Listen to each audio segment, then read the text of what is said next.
He opened his mouth, and the blue smoke rushed back in, swirling down his throat like a whale swallowing the sea. Well, how does it feel to have my poison smoke invading your body? Do you still think Jiang Lushi is your precious hero now? Bullshit. He's nothing but a cowardly rat, Song Lingchen sneered. His skin rapidly turned a sickly blue, his eyes darkening to a deep, toxic teal. Plumes of blue smoke rose from the ground beneath his feet, corroding even the concrete. Xiang Shuahai was not only deathly pale now, but her stamina was also severely depleted. Even her hair was slowly being tainted blue. Even though she held her breath, the toxic smoke seeped through her pores the moment it touched her skin, dealing direct damage to her body. The toxicity was so potent it was terrifying. She struggled to her feet. Her already slender frame looked even more fragile after being poisoned, but her eyes remained cold and proud as she glared at Song Lingchen. Your skills are nowhere near Liu Shi's. Standing inside the MCV, my heart clenched when I heard those words. She had seen with her own eyes how the MCV and I slaughtered the underwater monster. I had saved her life. And the man standing before her right now? In her eyes, he wasn't even worthy of comparison. Song Lingchen gave a cold smirk. Just as he was about to give an order, Xiang Shuahai's eyes suddenly turned razor-sharp. A barrage of howling wind blades materialized and shot straight at him. He quickly dodged, retreating with a ferocious laugh. Don't worry. All of you are going to die. You talk too much, Xiang Shuahai cut him off. Her body darted forward with the wind. Amidst the fierce howling gale, countless wind blades swirled around Song Lingchen, slashing at him relentlessly. But I could see it clearly. Amidst that relentless assault, her body had already begun to sway. Even a tiny fraction of the poison smoke invading her system was like an unhealing wound. The more she used her ability, the faster her stamina drained. Xiang Shuahai, you're committing suicide. Song Lingchen's furious roar echoed through the wind. She glanced toward my MCV, her voice cold but resolute. Jiang Lushi, I can only buy you a little time. Break through the siege now? With that, she spun back around, her sharp gaze locking onto Song Lingchen. Worry about yourself first, Song Lingchen. Do you think I'm just some fragile vase? You think you're that much better than me? You're underestimating me way too much. As the leader of the Subei camp, she had never considered herself weak, nor had she ever given the time of day to a man who constantly threatened and coveted her. I told you already. If you want to kill me, let's see if you actually have what it takes. Xiang Shuahai screamed, her voice instantly carried by the fierce wind, echoing across the entire battlefield. The soldiers inside the tanks and combat vehicles of the Storm-Armored Regiment all clutched their ears. The wind howled like sharp knives slicing straight into their eardrums. The scattering wind blades forced them to cower inside their vehicles, while the more fragile combat vehicles were shredded with countless cuts. The rest of the wind blades acted like the blades of a meat grinder. Layer upon layer enveloped Song Lingchen, slicing into his body. It was an attack powerful enough to flay even a mutant beast alive. Right then, a violent burst of blue smoke erupted from within the wind blades. Immediately after, a blue figure shot out at terrifying speed. More wounds appeared on Song Lingchen's body, but they were all healing rapidly. His eyes brimmed with murderous intent as he lunged straight at Xiang Shuahai to grab her. I'm going to kill you. He was completely enraged. He spat out a stream of toxic smoke from his mouth, shooting like an arrow straight toward my MCV. What the hell is he doing? I clenched my fists. Even though she was surrounded by poison smoke, Xiang Shuahai's expression changed when she saw that. She waved her hand, summoning a tornado to block it. Worry about yourself first. Song Lingchen roared as thick toxic smoke engulfed her. At the same time, his speed spiked. He grabbed her leg and hurled her violently toward a nearby combat vehicle. She let out a groan as her body slammed hard against the vehicle. The tornado lost control and instantly dissipated. The toxic arrow was now inches away from the MCV. Cruelty flashed in Song Lingchen's eyes. He was no weakling. He was Luo Jiafeng's right-hand man. His poison gas was his most terrifying weapon. Once that toxic arrow exploded, a radius of dozens of meters would be submerged in a sea of poison smoke. Not a single living creature would survive.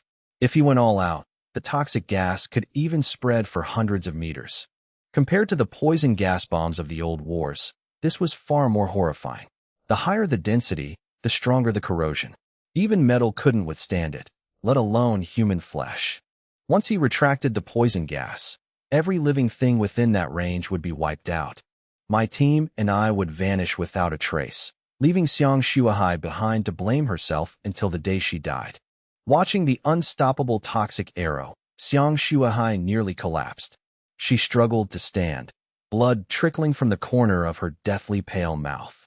Song Lingqian advanced step by step. She tried to muster whatever strength she had left, but an overwhelming sense of helplessness washed over her. He sneered and spat another stream of poison gas at her, forcing her to stop her wind and try to flee on trembling legs. Meanwhile, countless gun barrels around her remained pointed straight at her, pushing her step by step to the brink of death. But every time she dodged, she was forced to use her ability. And the more she used it, the easier it was for Song Lingqian's poison smoke to invade her body. After running just a few steps, Xiang Shuahai's flawless face grew completely pale. Her skin gradually became translucent, revealing the faint blue veins underneath.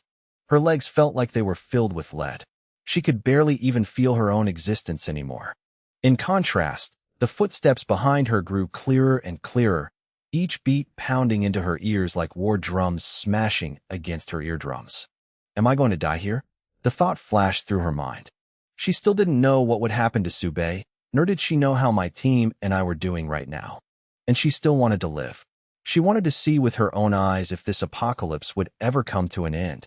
But it seemed like she wouldn't get the chance to do any of that anymore. The air cannon won't make it in time. Close all windows. Flamethrowers, fire. Inside the MCV, I gave the order decisively. Boom! A scorching stream of fire erupted, swallowing the incoming poison arrow. The terrifying heat distorted the air itself. This thing can shoot fire? The men of the Storm Armored Regiment stared in disbelief. It was just a survivor team's vehicle, yet it possessed such terrifying firepower and combat strength. Even Song Lingqian hadn't expected the poison arrow he had painstakingly condensed to be completely incinerated. But it wasn't over yet. The MCV continued spewing flames like an enraged beast, charging straight into the heart of the Storm Armored Regiment's formation. Its only target, Song Lingqian. Brace yourselves. Just as he roared, my cold command echoed inside the vehicle. Accelerate.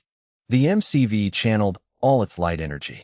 Its already astonishing speed became absolutely terrifying.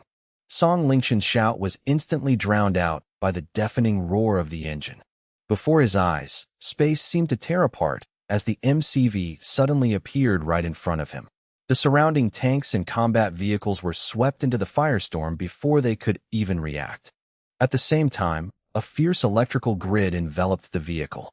Fire and lightning intertwined as the MCV smashed straight into the armored formation. An earth-shattering explosion rang out, and flames erupted violently. In that exact moment, I appeared in the gunner room, raising my sniper rifle. My eyes locked onto the blue figure amidst the sea of fire. In such a chaotic environment, hitting the target was no easy feat. But, lucky for me, you look like a smurf. Way too easy to spot, I said coldly. The Storm Armored Regiment was a formidable enemy, but that didn't mean I believed they could defeat us. The tricks my team had up our sleeves. Song Lingqian hadn't even seen the half of it. Ren Shiyu, I called out. Instantly, an invisible wave of mental energy tore through space, piercing straight into Song Lingqian's mind. Sensing the danger, he tried to dodge, but his body suddenly stiffened. Crap, the thought barely flashed through his mind before a splitting pain hit him. As a level 2 mutant, his mental willpower was incredibly strong. Even Ran Shiyu could only hold him for less than a second. But less than a second, for me, was more than enough. I pulled the trigger. Song Lingqian's body convulsed violently, veins bulging under his skin. The moment his head exploded, a massive cloud of toxic gas erupted from his body. Right before he died, he went all out, wanting to drag this entire area, me and my teammates included, into a sea of poisonous smoke. The smoke spread at a terrifying speed, faster than ever before. Agonized screams rang out. Soldiers in the tanks and combat vehicles clutched their faces in despair. Their flesh rotted and peeled off the moment it touched the smoke. Some, unable to bear the pain, ended their own lives. The MCV's flamethrowers were still roaring, but they couldn't completely incinerate the toxic gas. Just then, a sudden, powerful gust of wind whipped up, pushing the flames further and sweeping the toxic smoke away from the storm-armored regiment, scattering it in all directions. A few minutes later, the poison gas dissipated. Only Song Lingqian's corpse remained on the ground, still oozing toxins and emitting faint wisps of green smoke. The tanks blocking the way automatically parted, making way for the MCV to advance. As it drove past, the flamethrower hissed again.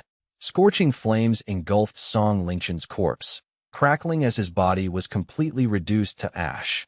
The battlefield suddenly fell dead silent. There was only the sizzling sound of burning and the terrified gazes of the survivors. All around lay the mangled wreckage of tanks and combat vehicles. The battle had started in a flash and ended just as quickly. At that moment, the MCV's door slowly opened, and I stepped out. The soldiers of the storm-armored regiment stared at me. Doubt and wariness still lingered in their eyes, but as I approached, no one dared to fire. They just stood frozen, tracking my every step until I stopped in front of a slender figure. Xiang Shuahai stood there in silence. Her pale skin was almost translucent, so fragile it seemed a single gust of wind could blow her away. Her eyes were full of emotion, yet glazed over as she watched me walk toward her. It was a scene she had likely dreamed of countless times. Ugh! Xiang Shuahai let out a soft groan, her body going limp as she collapsed.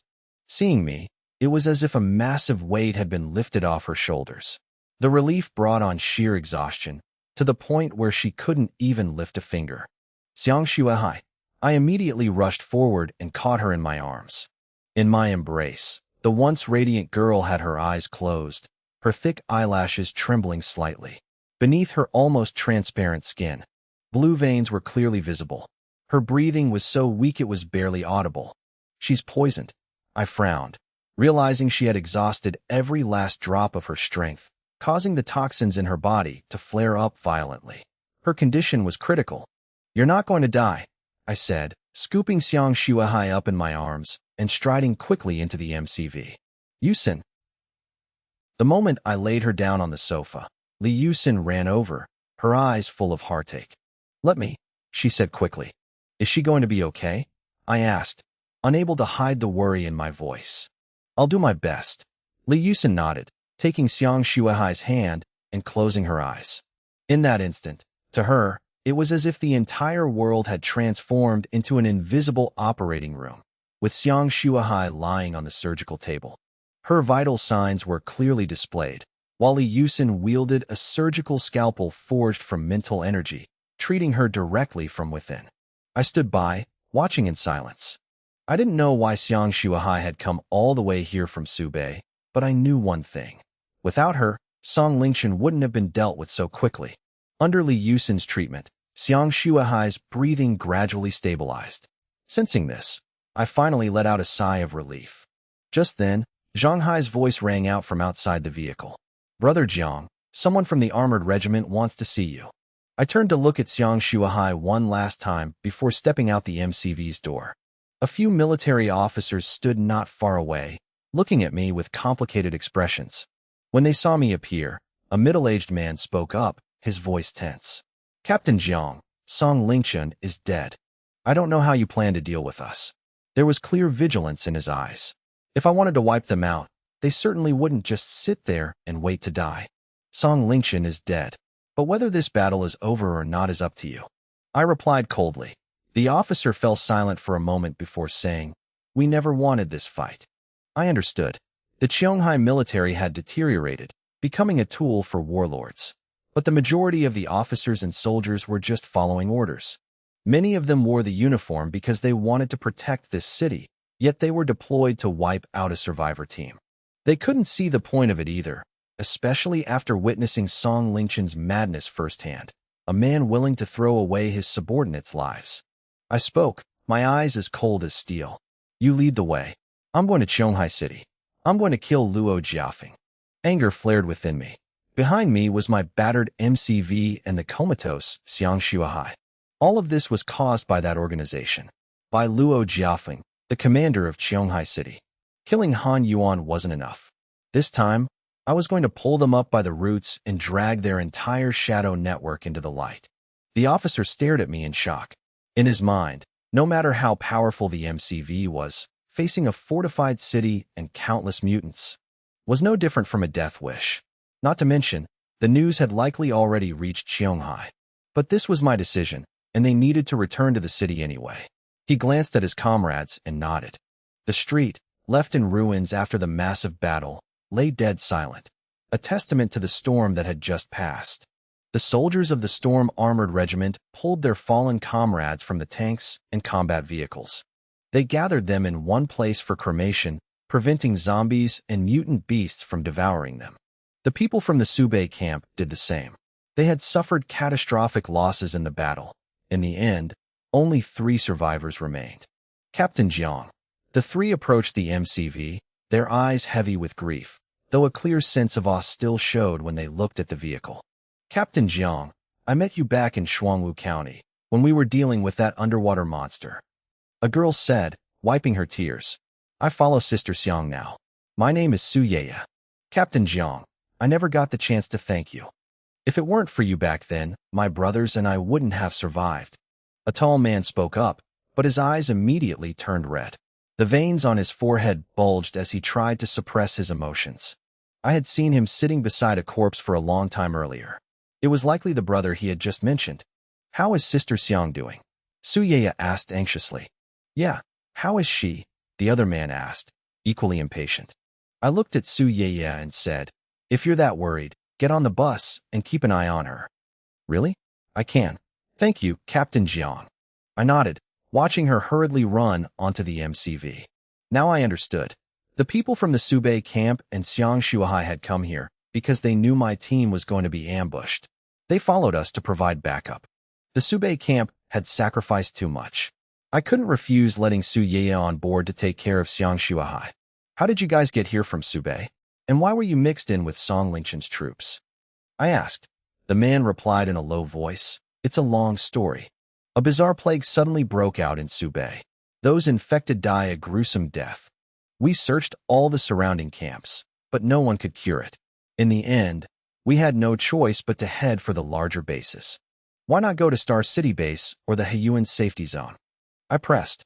We're not entirely sure either. Maybe because Sister Xiang heard that Qionghai City had researched this type of plague before. Their medical team is supposed to be very strong. He was just a subordinate, so he didn't know the details. I fell deep in thought. The distance from Subei to Qionghai was by no means short. Even I had to ask a local like Chun Ting to find its location. The fact that Xiang Shuahai knew the route so well and managed to get here made me feel like something was off. But since she was unconscious, I could only put it aside for now.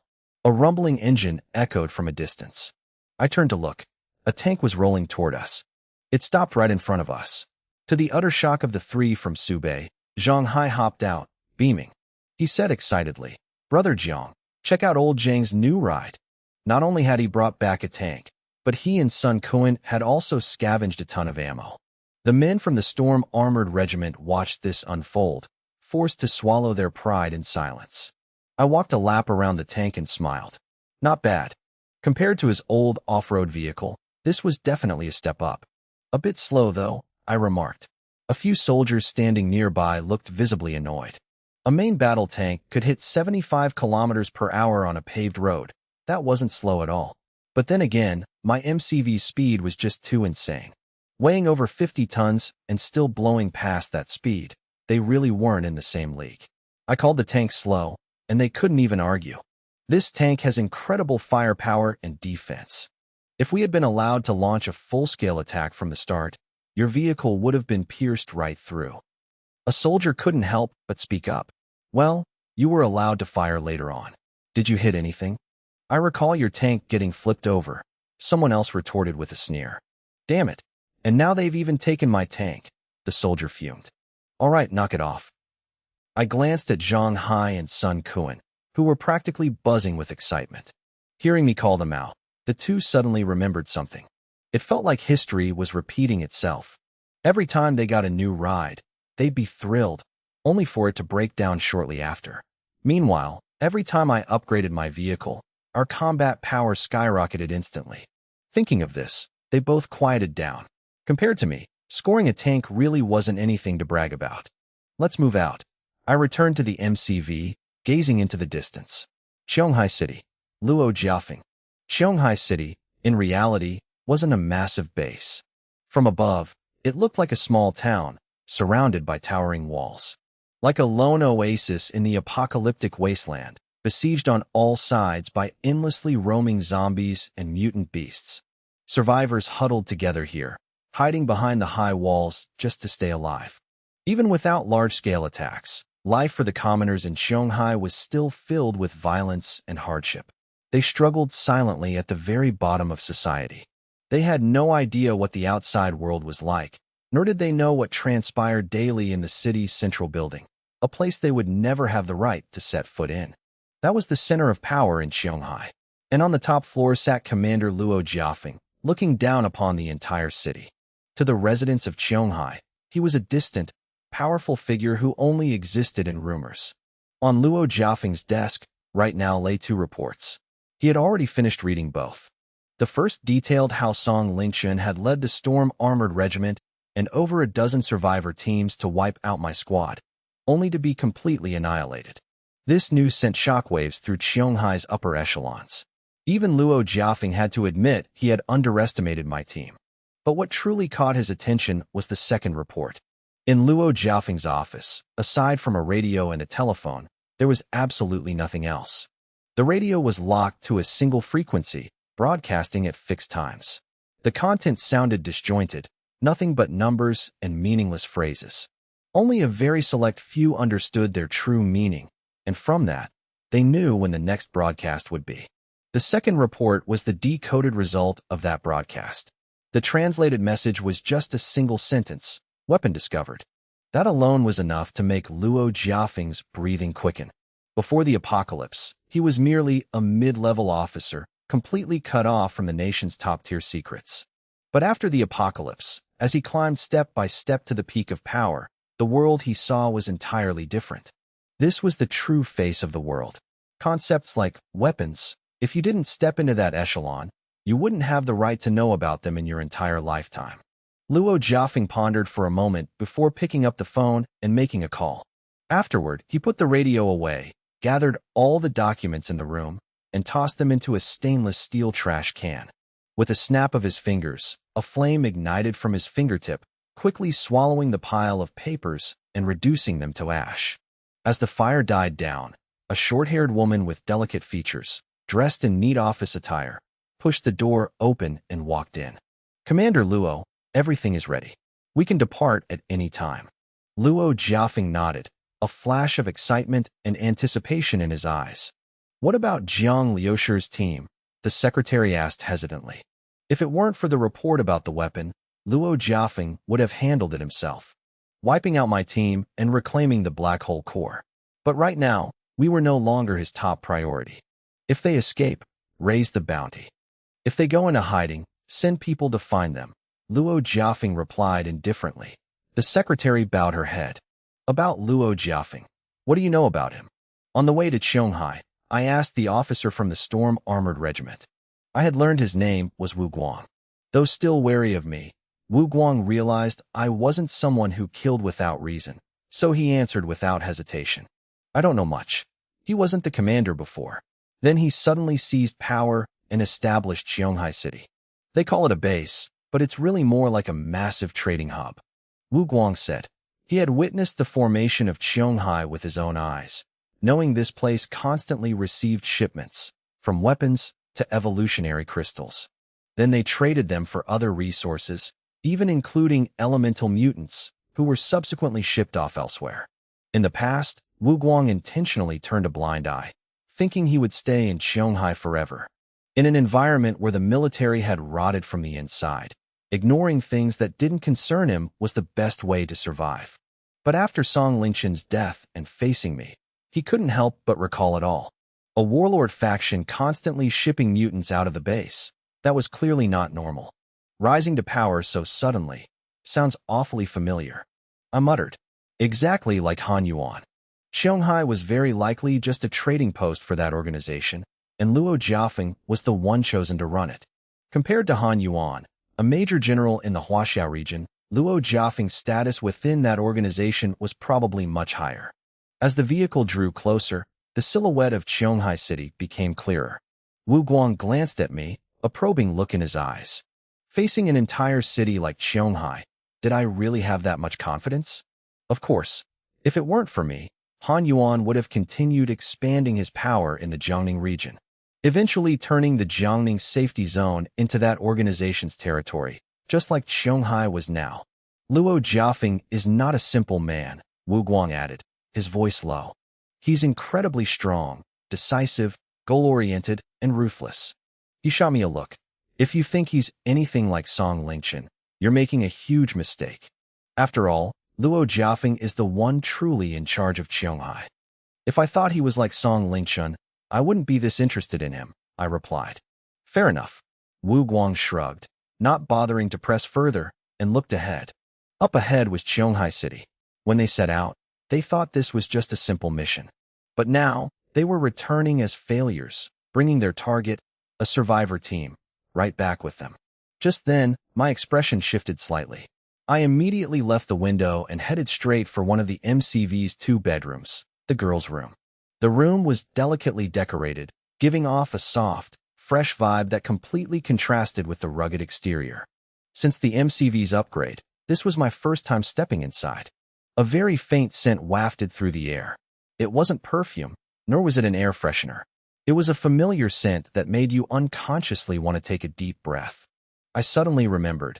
It was what people called the scent of a woman, the same smell I used to catch when we all slept in the same room. Ran Xiu, Jiang Zhuiying, and the other girls were all here. Xiang Shuahai lay on the bed, while Li Yusin sat beside her, looking visibly exhausted. Yusin, you've worked hard, I said. She smiled and shook her head. I walked over to the bed. You're awake. Ran Xiu's voice had transmitted through my mind, so I knew Xiang Shuahai had woken up and came immediately. She looked incredibly weak. She stared at me in silence for a moment before giving a faint smile. Long time no see. Her voice was so soft it almost melted into the air. Yeah, long time no see. I reached out and held her hand. Don't worry. Whatever's happening in Subei, I'll do everything I can to help you. A glimmer of hope flashed in Xiang Shuahai's eyes.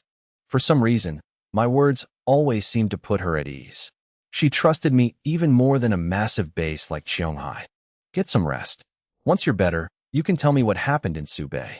I said, but she shook her head, refusing to let go of my hand. I'm not that weak. Yusin already cleared the toxins for me.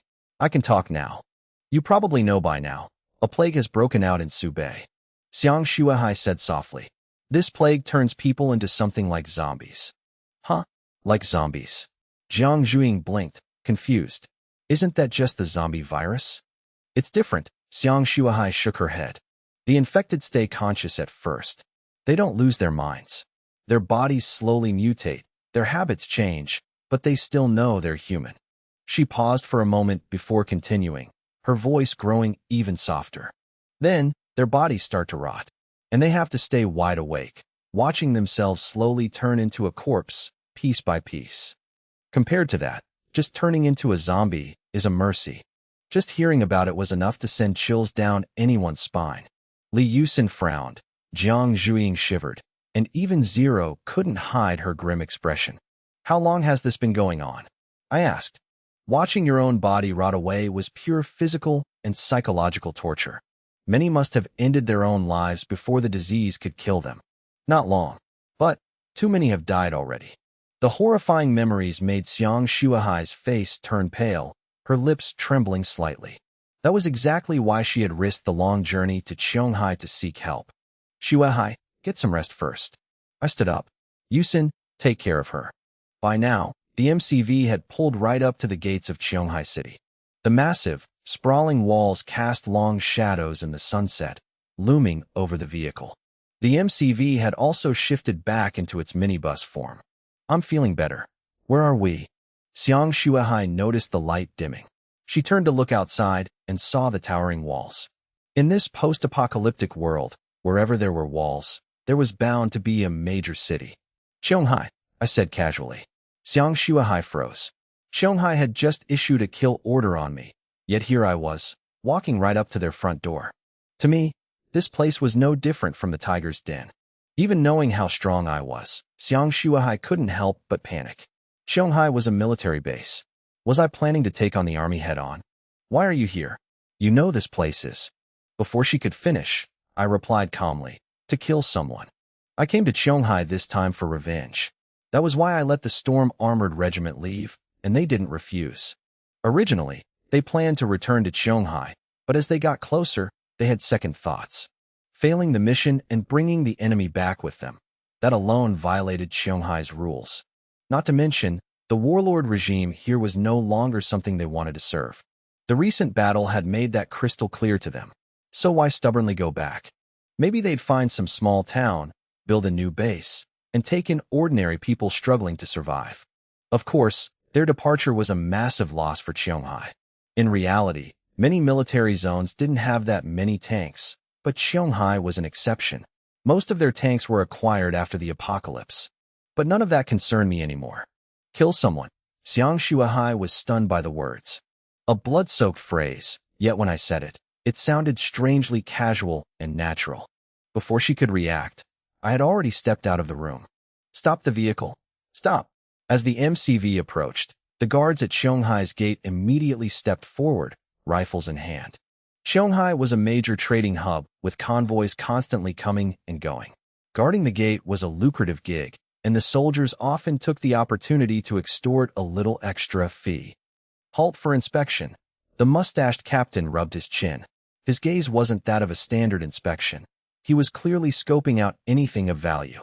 After the apocalypse, the military here had been infiltrated by quite a few scumbags who had lost all sense of military honor, and he had developed a very sharp eye. With just one glance at the minibus, he knew it belonged to a mutant team, and a strong one at that.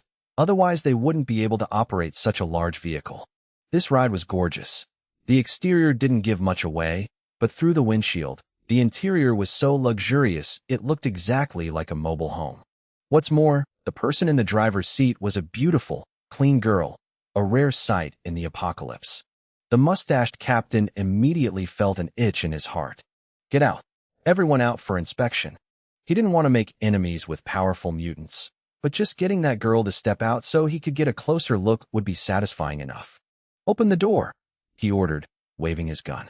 His greedy gaze made me incredibly disgusted. Just then, Zhang Hai's voice rang out from behind. Captain, what's the holdup? Normally he called me Brother Jiang, but since we were in Qianghai, he changed how he addressed me. By now, the MCV had changed its form, and I had covered up the words Shuri. It was very hard for outsiders to recognize it. And the fact that I was brazenly driving right up to Qianghai's main gate was unbelievably gutsy. Luo Jiafeng definitely wouldn't expect me to pull a stunt like this.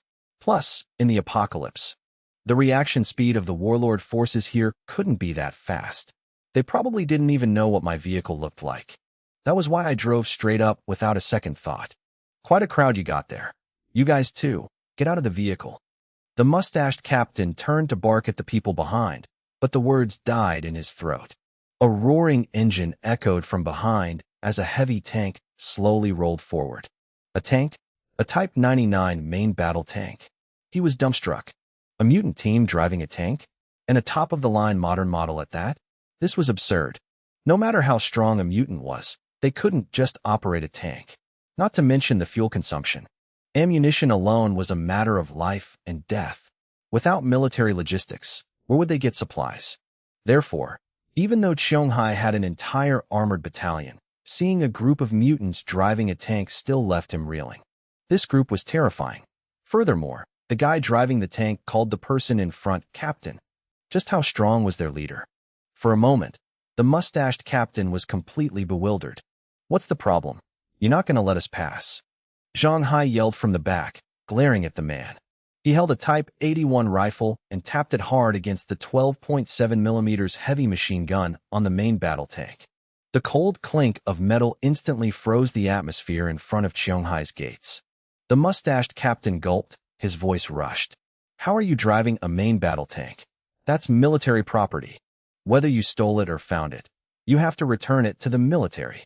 After saying that, he tried to compose himself. Driving a tank was one thing, but a tank was worth a fortune. You're not going anywhere.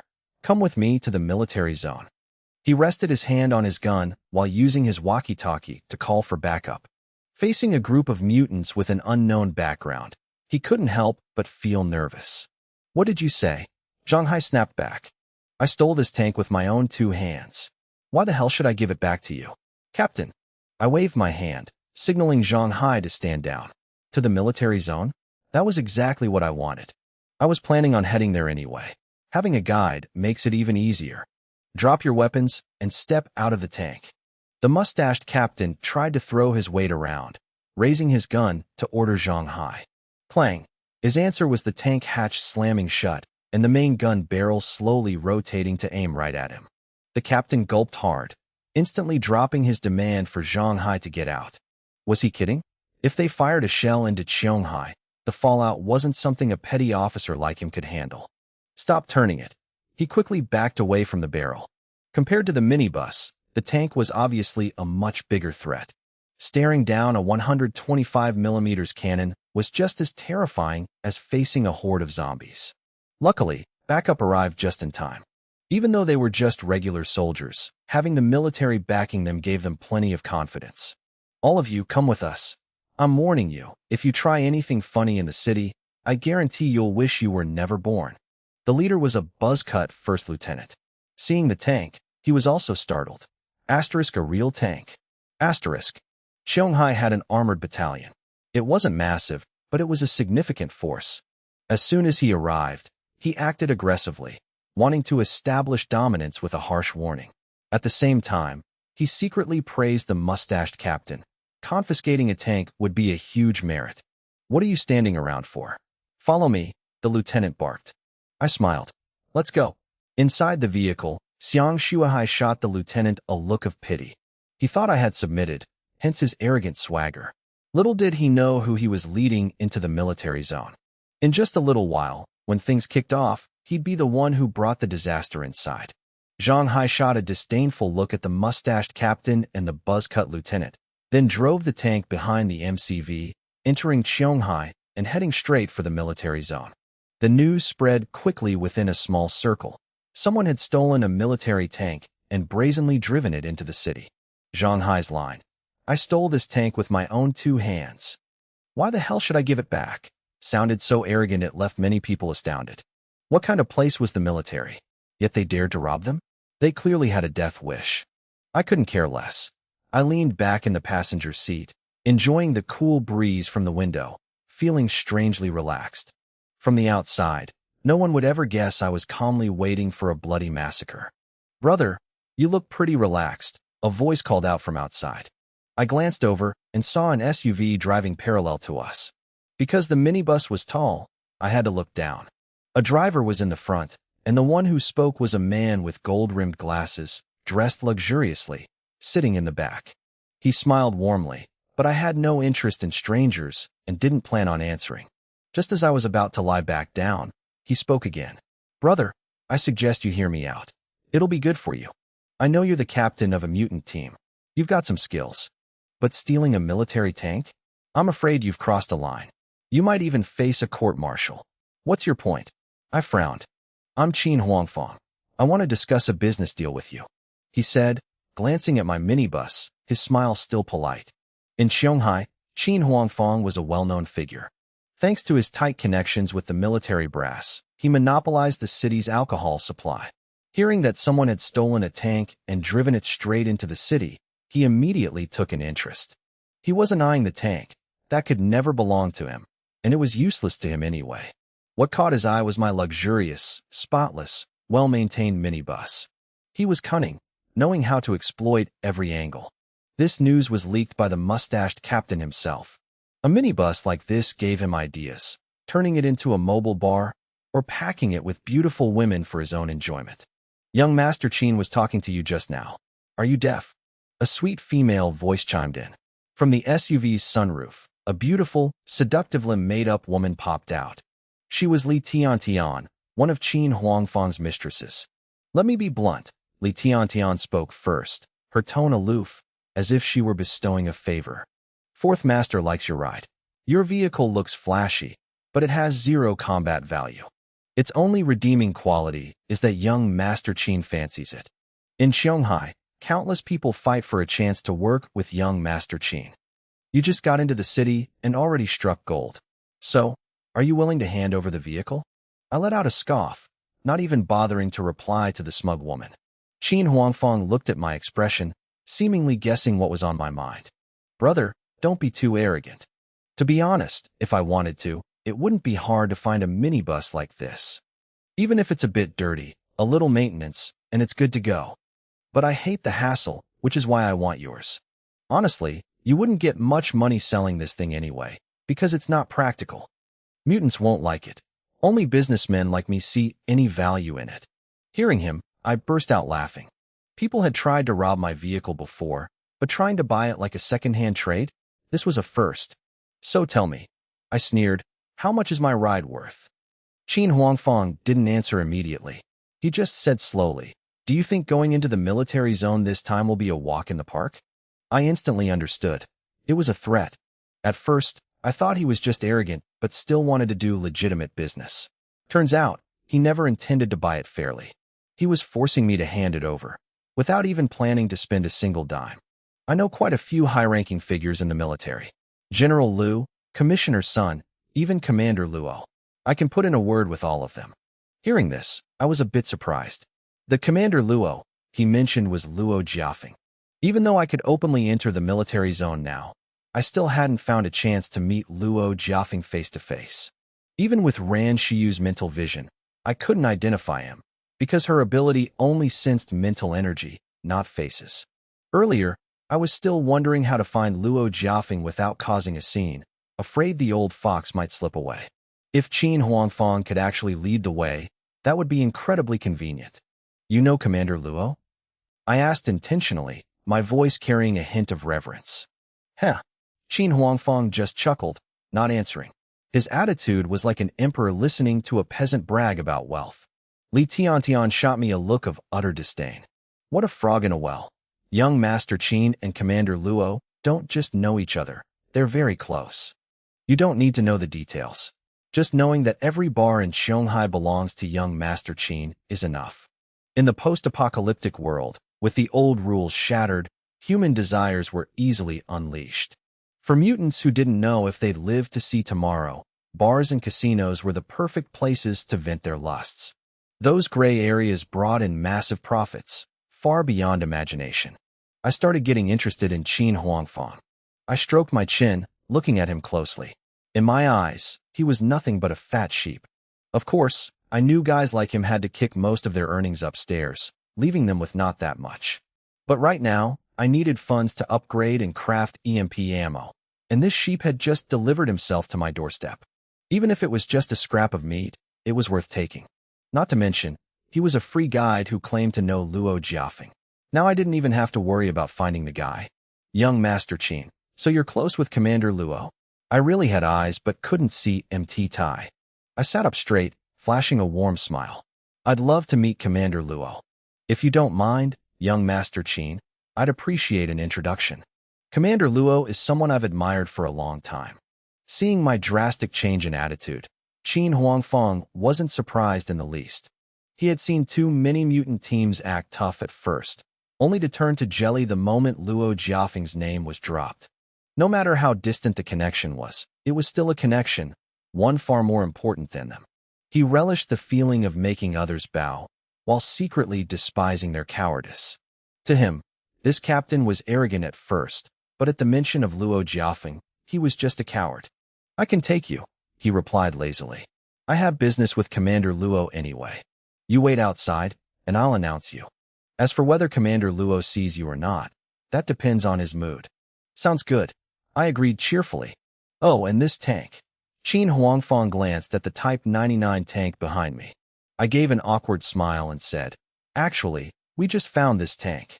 All that talk earlier about stealing it with our own hands was just my brother running his mouth. Even if you gave us 100 times the guts, we wouldn't dare rob a military tank. Truth is, we were planning to return it from the start. Is that so? Qin Huangfang sneered, the look behind his gold-rimmed glasses growing even more contemptuous. He thought I was some big shot, but it turned out I was just a blowhard. Nothing worth worrying about. If he had known, he wouldn't have even bothered showing up himself. Just letting Li Tiantian handle it would have been enough to scare me half to death. As for this minibus, Qin Huangfang glanced at my ride. Human psychology was truly bizarre. At first, he thought I was strong, so he really wanted the vehicle. But now that he knew I was a coward, he lost interest. He even looked down on it. Asterisk a bit small for a mobile bar, but it could fit 7 or 8 girls. Playing with a different one every day wouldn't be too bad. Asterisk. Fourth master is too polite. I smirked, a mischievous glint in my eyes. Once you help me meet Commander Luo. Forget the minibus. I'll even throw in a few mutant crystals as a greeting gift. Very good. Qin Huangfang nodded in satisfaction. This guy was a coward, but he knew his place. As long as he brought in the cash, that was enough. In that case, I guarantee Commander Luo will see you. My voluntary offer made him drop all suspicion. A new mutant team arriving in the city paying a little protection fee to a local bigwig was completely normal. Not long after our chat, we arrived at the gates of the military zone. Here, the tank had to be handed over, as the area ahead was strictly military. Zhang Hai and Sun Kuan climbed out of the tank, and Xie Shasha followed them down. She wore a thick, worn-out coat, completely hiding her alluring figure, and held little Luo Luo close. After being abandoned by Qinting, the two had hidden away. When the battle ended, Luo Luo led Xie Shasha to find me. But she was too shy to board the minibus, opting to ride on the tank instead. The moment he saw Xie Shasha, Qin Huangfang's eyes lit up. Another beautiful girl.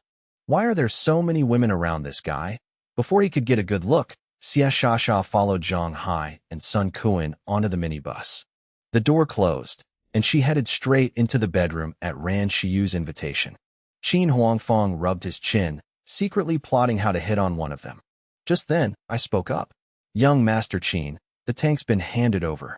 Can I meet Commander Luo now? Sure. He replied, follow me. Even if you didn't steal the tank, finding it and turning it in is a huge merit. It's enough to get you an audience with Commander Luo. Even for Qionghai, which had an armored battalion, a Type 99 tank was no small asset. Fourth Master is too kind.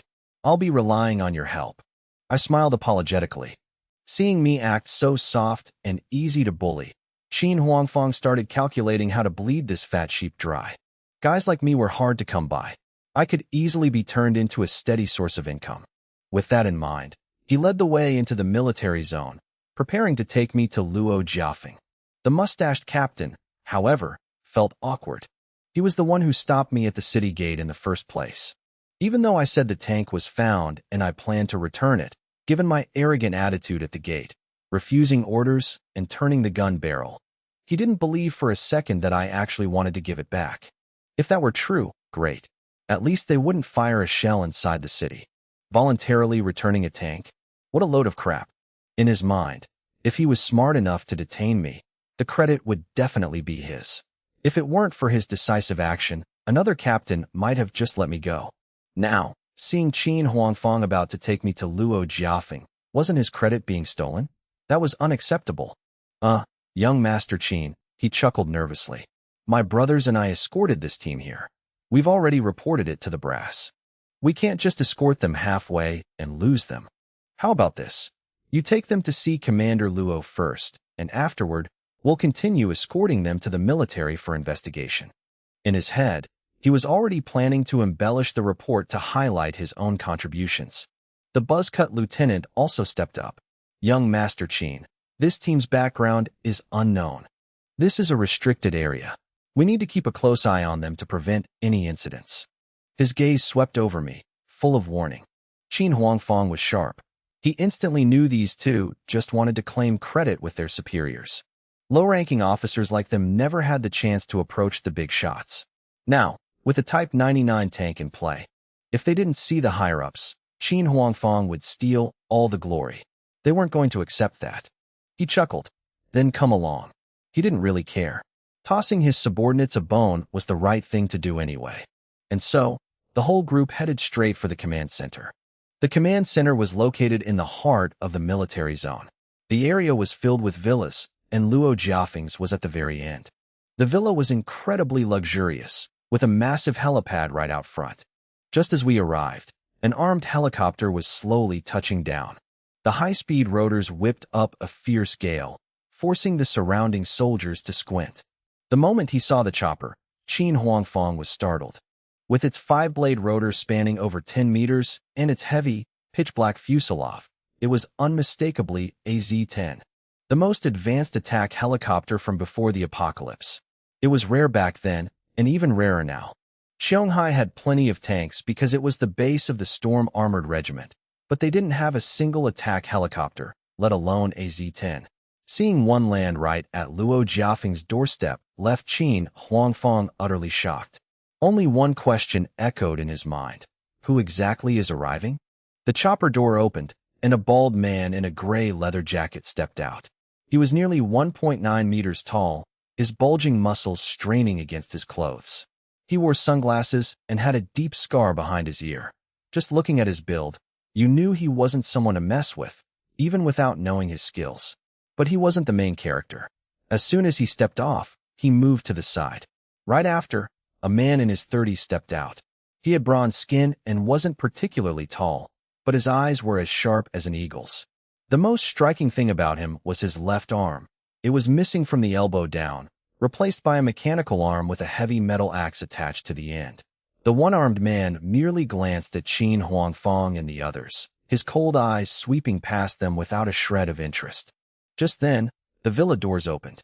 A burly middle-aged man in a crisp military uniform stepped out, exuding an imposing aura. It was Luo Jiafeng. Haha, I didn't expect Brother Li Yinchang to come greet me personally. What an honor. He cupped his hands in greeting to the one-armed man. Despite wearing uniforms, they were no longer ordinary soldiers, so their greetings followed ancient martial etiquette. Brother Luo is too polite, Li Yinchang replied curtly, saying no more. That exchange snapped Qin Huangfang wide awake. Earlier, he was wondering who could stand on equal footing with Luo Jiafeng. Now he understood. The one-armed man was Li Yinchang, the leader of the Heiyuan safety zone, known as the War God. A major general before the apocalypse, he awakened his powers after and quickly became a level 2 mutant. With both status and strength, his reputation echoed far and wide. Naturally, Qin Huangfang wanted to rub shoulders with a figure like that. Having the chance to meet him today was a rare stroke of luck. He immediately stepped forward. So it's General Li. I am Qin Huangfang. I've admired your great name for a long time. It's truly an honor to meet you today. Li Yinchang merely glanced at him and gave a slight nod. He had come today to see Luo Jiafeng about the weapon. He had absolutely zero interest in Qin Huangfang. Meanwhile, Li Yinchang's gaze casually swept over the minibus in the back. A minibus parked among a fleet of military vehicles was quite an eyesore. Initially, he didn't care, but for some reason, the vehicle gave him a vague sense of familiarity. Inside the minibus, I was sitting in the passenger seat, my eyes glued to Li Yinchang. The windshield reflected the light, so he couldn't see my face clearly. Asterisk enemies on a narrow path. It really is true. Asterisk. I stroked my chin, recalling the past when I was in the Heiyuan safety zone. Li Yinchang had tried to recruit me. When that failed, he plotted to use me as cannon fodder. Discovering his scheme, I struck back, costing him an arm. For a mutant, losing an arm meant an immeasurable loss of power. I didn't expect him to be working with Luo Jiafeng now, but thinking about it, it wasn't surprising. With Li Yinchang's strength, integrating into the warlord world was only a matter of time.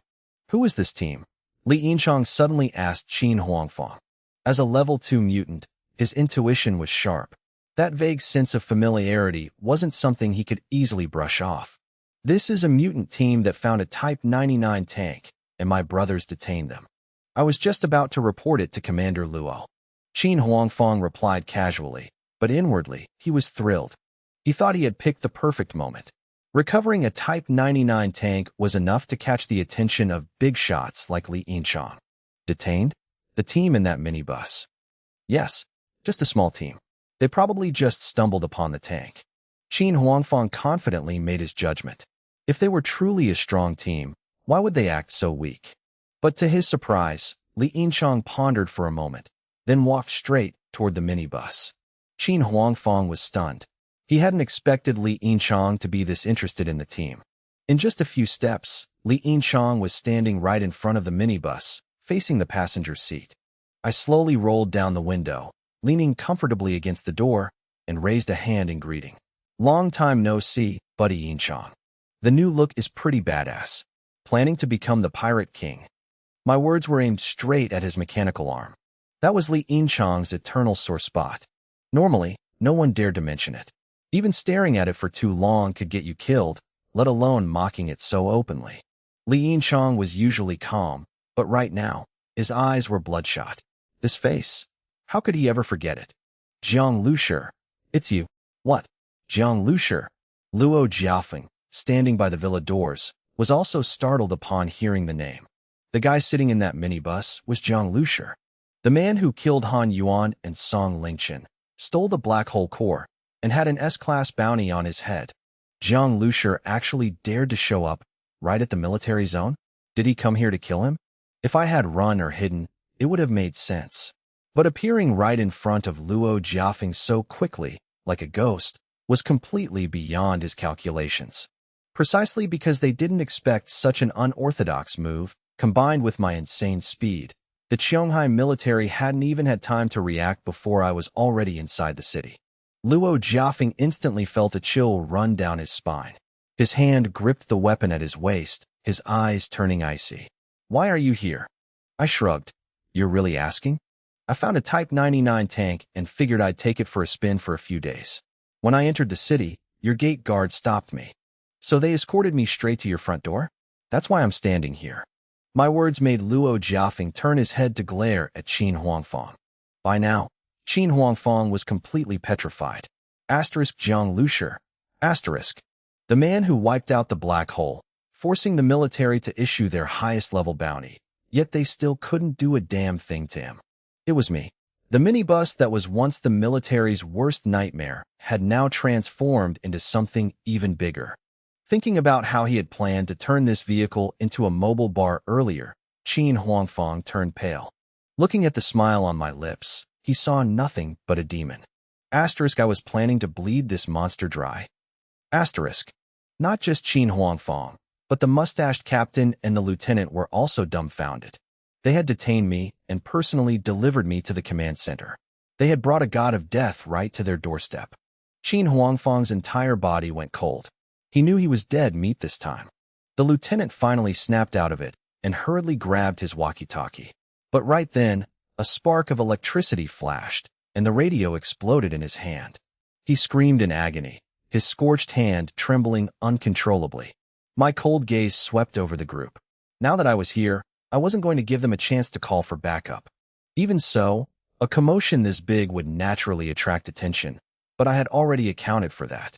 Jiang Lushi, do you really think you can kill me right inside my own command center? You're insane. Luo Jiafeng shot Qin Huangfang a glare, then spoke coldly. Don't think sneaking in here scares me. You've just walked right into a trap. In his mind, he quickly calculated their current forces. His personal bodyguards, the mustached captain, the buzz-cut lieutenant, himself, and Li Yinchang. This was his command center. He didn't believe I'd dare to act recklessly. Brotherly, you know this Jiang Lushi? Luo Jiafeng asked. Li Yinchang's eyes were bloodshot, glaring at me as if he wanted to breathe fire. More than just know him. Good, Luo Jiafeng said coldly. Since he delivered himself to our doorstep today, we'll settle all old debts and new grudges together. Old debts and new grudges. I sneered. I only collected a little interest before.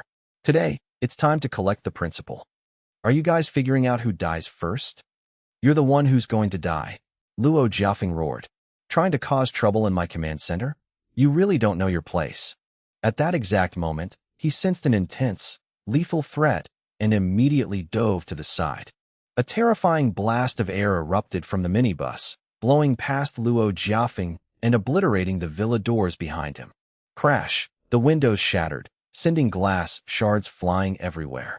The chandelier and glass decorations inside were ripped to shreds.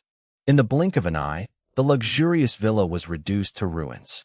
Luo Jiafeng was so furious his lungs felt like they would explode.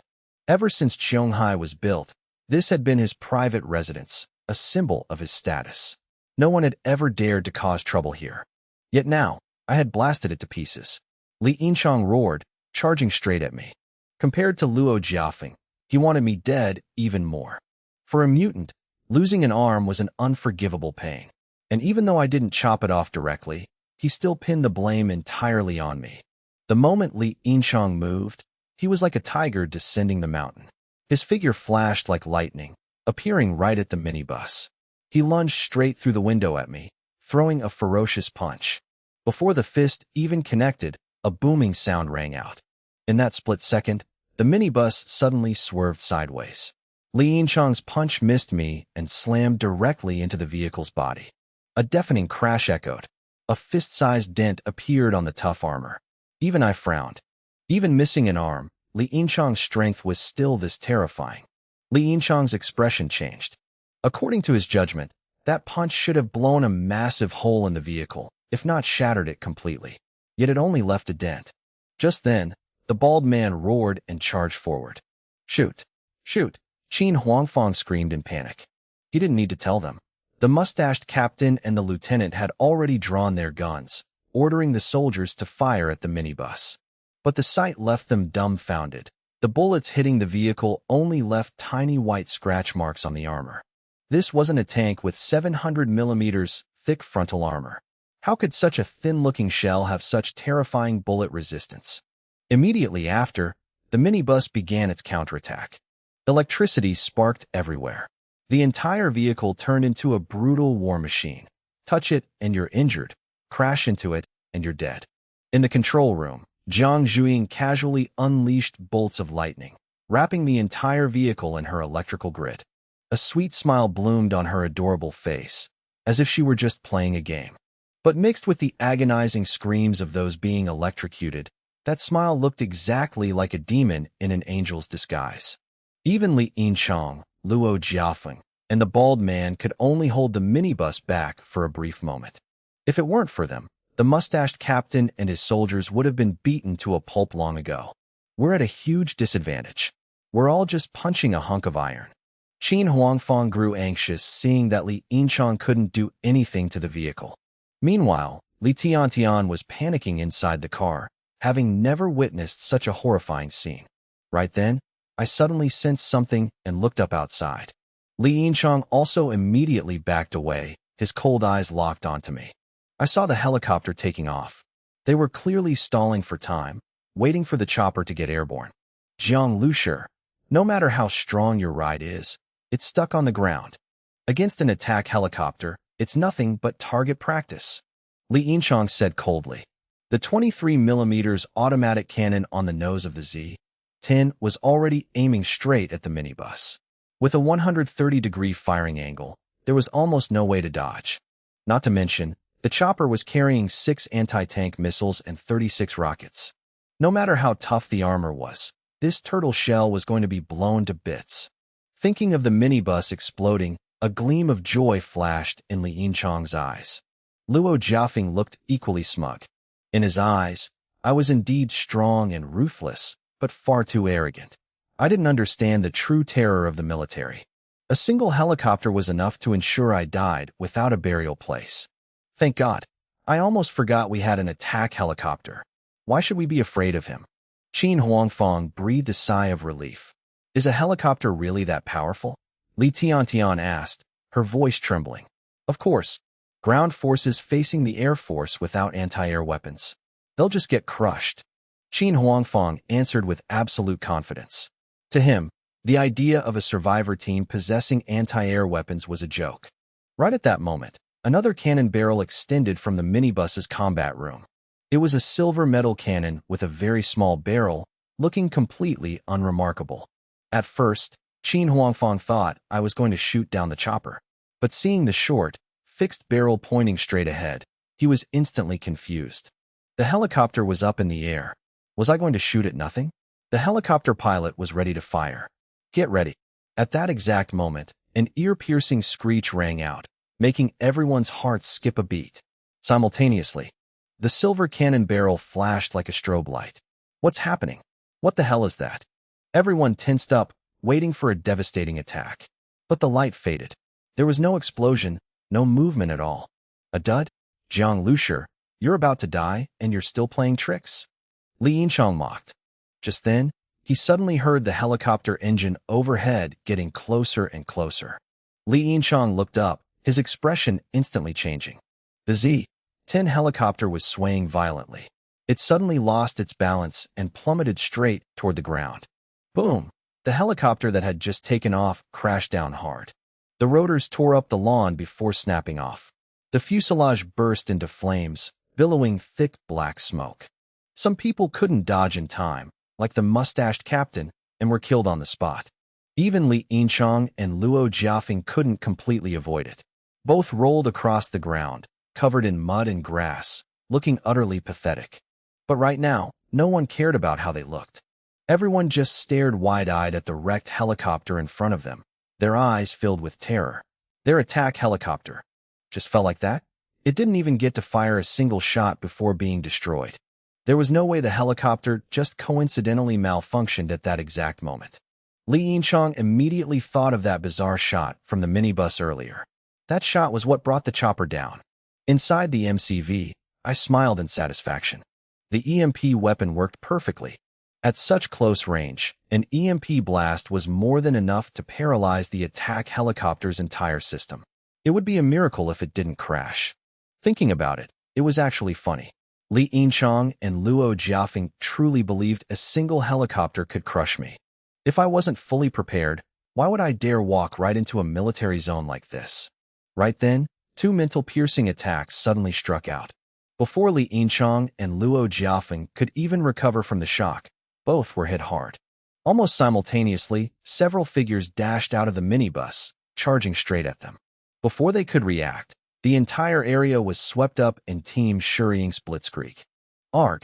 Li Yinchang's head felt like it was splitting open, warning bells ringing in his mind. He bit his tongue hard, forcing himself to stay awake, then rolled to the side to dodge the incoming attacks. But in that split second, a blinding light flared before his eyes, so intense it nearly blinded him. He tried to open his eyes, but it felt like needles were piercing his eyeballs. Tears streamed down his face uncontrollably. Asterisk crack. Boom! Asterisk over a dozen lightning bolts crashed down from above, blanketing the entire area where Li Yinchang stood. His roll was useless. He couldn't dodge a single strike. The lightning struck his body directly, the pain so excruciating he let out a blood-curdling scream. He lunged forward, swinging his axe-shaped mechanical arm. Another bolt of lightning shot out, striking the metal arm directly. Li Yinchang's entire body stiffened. His muscles convulsed uncontrollably, his teeth clenched tight, and his face contorted in absolute agony. Hee, I've fought a lot of people, but this is the first time I've met someone as considerate as you, bringing your own lightning rod. Jiang Zhuiying covered her mouth, giggling. Hearing that sweet voice, Li Yinchang almost coughed up blood. His metal prosthetic arm made fighting Jiang Zhuiying a literal death wish, yet the little girl was casually mocking him for it. Commander Luo, Li Yinchang roared. He can't even save himself right now? You'd better worry about yourself. Jiang Zhuiying retorted, her hands continuously firing lightning bolts, raining them down on Li Yinchang. Just as she said, Luo Jiafeng was struggling just as much. He had just been hit by a mental attack, and right after, a girl appeared behind him like a ghost, nearly taking his life. Although he dodged the fatal strike, he was still heavily injured. A gash appeared on his face, bleeding profusely. That cat girl came and went like a shadow, terrifyingly mysterious. He stood still, holding his breath, focusing intensely, yet he still couldn't predict where she would appear next, let alone when another mental attack would strike. Mental attacks were already hard to defend against, and they were perfectly coordinated with the cat girl. Luo Jiafeng and Li Yinchang both realized that not only was the MCV far beyond their imagination, but every single member of Team Shuriying possessed terrifying strength. The longer they fought, the more they fell into a disadvantage, while the minibus just sat there silently, like a predator waiting for the moment to deliver the killing blow. Suddenly, Luo Jiafeng let out a blood-curdling scream. He clutched his leg and collapsed to the ground, blood spurting out, in absolute agony. Zero appeared beside him, a cold, gleaming military knife in her hand. "Don't move." Her voice was icy. Even though Luo Jiafeng was groaning nonstop, seeing that blade, he didn't dare twitch. His instincts told him that if he moved even an inch, death would instantly descend upon him. The buzzcut lieutenant and his soldiers had been beaten to a pulp, and the helicopter was shot down.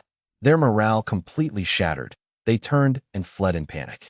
Right then, Zhang Hai, Sun Kuan, Wei Feifei, Tao Zi, and the others appeared, surrounding them with guns drawn. Seeing that even Luo Jiafeng had been subdued, the group turned ashen and had no choice but to surrender. "Get over here." Zhang Hai coldly pointed his gun at Qin Huangfang and Li Tiantian. Li Tiantian was pale with fear, trembling as she hid behind Qin Huangfang. "Young Master Qin, save me. Didn't you say they couldn't beat a helicopter? What do we do now?" At this point, Qin Huangfang was in no mood to care about her. He forced a smile, looking at Zhang Hai. "Brother, we can talk this out. We have no grudges against each other. Plus, I have a lot of assets in Shanghai. As long as you let me go." "Shut up," Zhang Hai sneered. "Who's your brother? You trying to buy your life with money? If I shoot you dead, won't everything you own be mine anyway?" Qin Huangfang's eyes twitched wildly, his face turning pale. Those blunt words terrified him so much he couldn't utter a single syllable. "Go sit over there. You too." Zhang Hai pointed to the corner of the room, glaring at Li Tiantian. Li Tiantian let out a panicked scream and hurriedly ran over, slumping to the floor. Li Yinchang roared twice in succession. He darted his eyes around. Everyone else was either dead or had surrendered. He was the only one left struggling to hold on. When he saw the minibus completely intact, and me stepping out along with the others, sheer despair filled his eyes. Right at that moment, a massive bolt of lightning, thick as an arm, struck down directly onto Li Yinchang. He was blasted to the ground, his entire body charred black. His hair and eyebrows were singed, his muscles twitched uncontrollably, and his prosthetic arm was still smoking. Li Yinchang lay flat on the ground, his vision gradually blurring. As unwilling as he was, he knew it was all over. "Jiang Lushi, I never thought I'd end up losing to you. If you gave me more time, I'd definitely kill you next time." A pair of shoes appeared in his line of sight. Looking up, he saw me standing right in front of him. The man who always looked down on others from on high was now lying at my feet, being stared at with absolute contempt. "Jiang Lushi, if you kill us, you'll pay a heavy price." Luo Jiafeng howled. "Are you talking about the organization backing you?" I sneered. "I'm already a wanted man. What difference does one more dead body make? Trying to threaten me with that?" His mind had clearly been scrambled by the mental attacks. "That's right. You're wanted now. It's dangerous for you no matter where you go. But if you let me go, I can help you resolve this." Luo Jiafeng immediately switched from threatening to coaxing. "Tell him to shut up," I said. Instantly, Zero slapped Luo Jiafeng hard across the face. Despite his tough skin and thick flesh, the slap still made him see stars, his mouth filling with the taste of blood. Luo Jiafeng was so furious he saw red.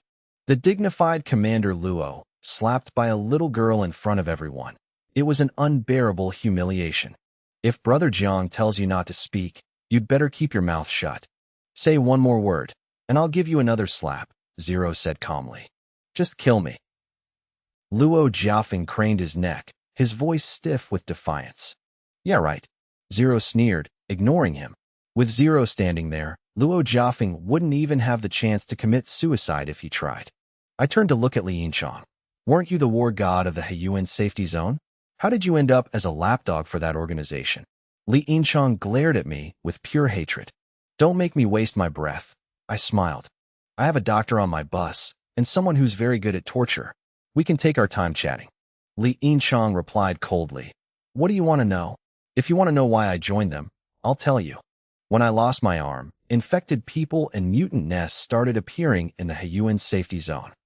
That's when the organization showed up. They gave me this prosthetic arm and helped stabilize the situation." "So, that organization helped you maintain your status and power?" I nodded. "My vision isn't that narrow." Li Yinchang sneered. "You can't even imagine the power of that organization. After losing my arm, my strength didn't just recover, it grew even stronger. Given more time, killing you would have been as easy as butchering a dog. A look of regret flashed in his eyes. Too bad I won't get the chance. But you won't live much longer than me either. The organization will definitely kill you. If you run, they'll just treat you like a stray dog. By doing this, you're just digging your own grave. Li Yinchang's face was twisted with malice. I chuckled softly. Then we'll just have to wait and see. Oh, I forgot. You won't be around to see it. Kill me. Kill me. Li Yinchang laughed and howled simultaneously, thrashing like a mad dog trying to launch one last counterattack. I drew my gun, but then lowered it. Zhuyin, you do it. Jiang Lushi, shoot me. Li Yinchang roared from behind. You want a quick death? I shook my head. Do you even deserve one? Jiang Zhuyin stepped forward with a bright smile, small arcs of electricity dancing in her hands. Li Yinchang's face was filled with hatred. He, who had run rampant in the apocalypse, was finally dying at the hands of a little girl, burned alive in agony, a miserable end. Ah! His screams echoed endlessly. Amidst those agonizing screams, I walked over to Luo Jiafeng. He had been acting tough just a moment ago, but now his face was deathly pale. He wasn't like Li Yinchang. Without the organization backing him, he could never have become Commander Luo. In this apocalypse, he had barely begun to enjoy his power, and now it was all about to go up in smoke. In his eyes, his own life was incredibly precious, far too valuable to be ended by someone like me. No matter how strong I was, in his mind, I was still just a commoner, a lowly nobody. Dying by my hands was, to him, utterly worthless. Jiang Lushi, we can talk this out. Watching me slowly approach with a gun in hand, Luo Jiafeng finally couldn't hold back and spoke up. I paused for a second.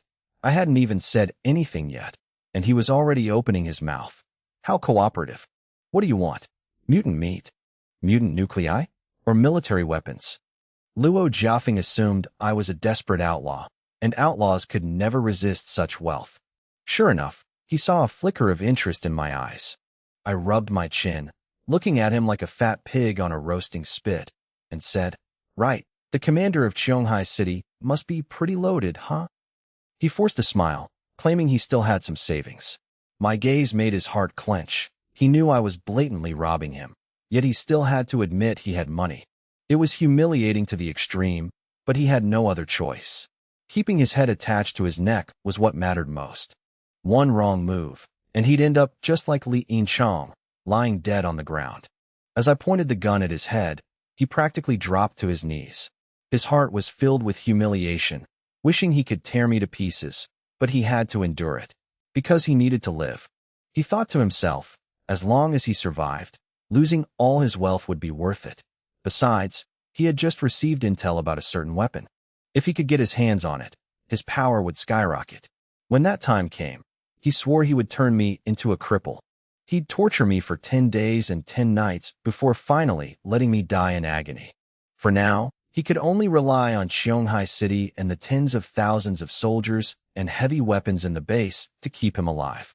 He believed that no matter how strong I was, killing him and escaping a siege of 10,000 troops was practically impossible. In reality, when the battle at the villa erupted so violently, the entire military zone had been alerted. The roar of engines quickly approached from the distance. I glanced over.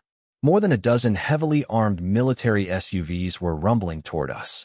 Even the tank I had handed over earlier had been deployed. It had been quickly repaired and immediately sent into battle. The Type 99 tank roared as it rolled onto the asphalt road of the villa complex, crushing the pavement, followed closely by fully armed soldiers advancing on foot. But when they saw the battlefield, they all froze, breaking out in cold sweat. The scene was too brutal. The luxurious villa, a symbol of Qionghai's supreme power, was now nothing but ruins. It looked as if it had been swept by the shockwave of a nuclear bomb. Even a WZ-10 attack helicopter lay smashed on the ground, its rotors shattered. Before I could even speak, Luo Jiafeng shouted orders for everyone to lower their weapons, sensing the murderous intent flaring in my eyes as the troops arrived. He knew very well that with my strength, I could kill him in the blink of an eye, hop on the bus, and leave. If that happened, he'd have no chance at all. Most of the soldiers obeyed and lowered their guns, but a dozen or so men kept their weapons aimed. They were led by a middle-aged man with narrow eyes, backed by a squad of paranormals who only took orders from him. Calculating the odds of keeping me here, Luo Jiafeng furiously yelled at Zhang Mingze, asking if he was disobeying orders or trying to get him killed too. Shanghai wasn't a place where Luo Jiafeng had absolute say. There were always people eyeing his position, and Zhang Mingze was one of them.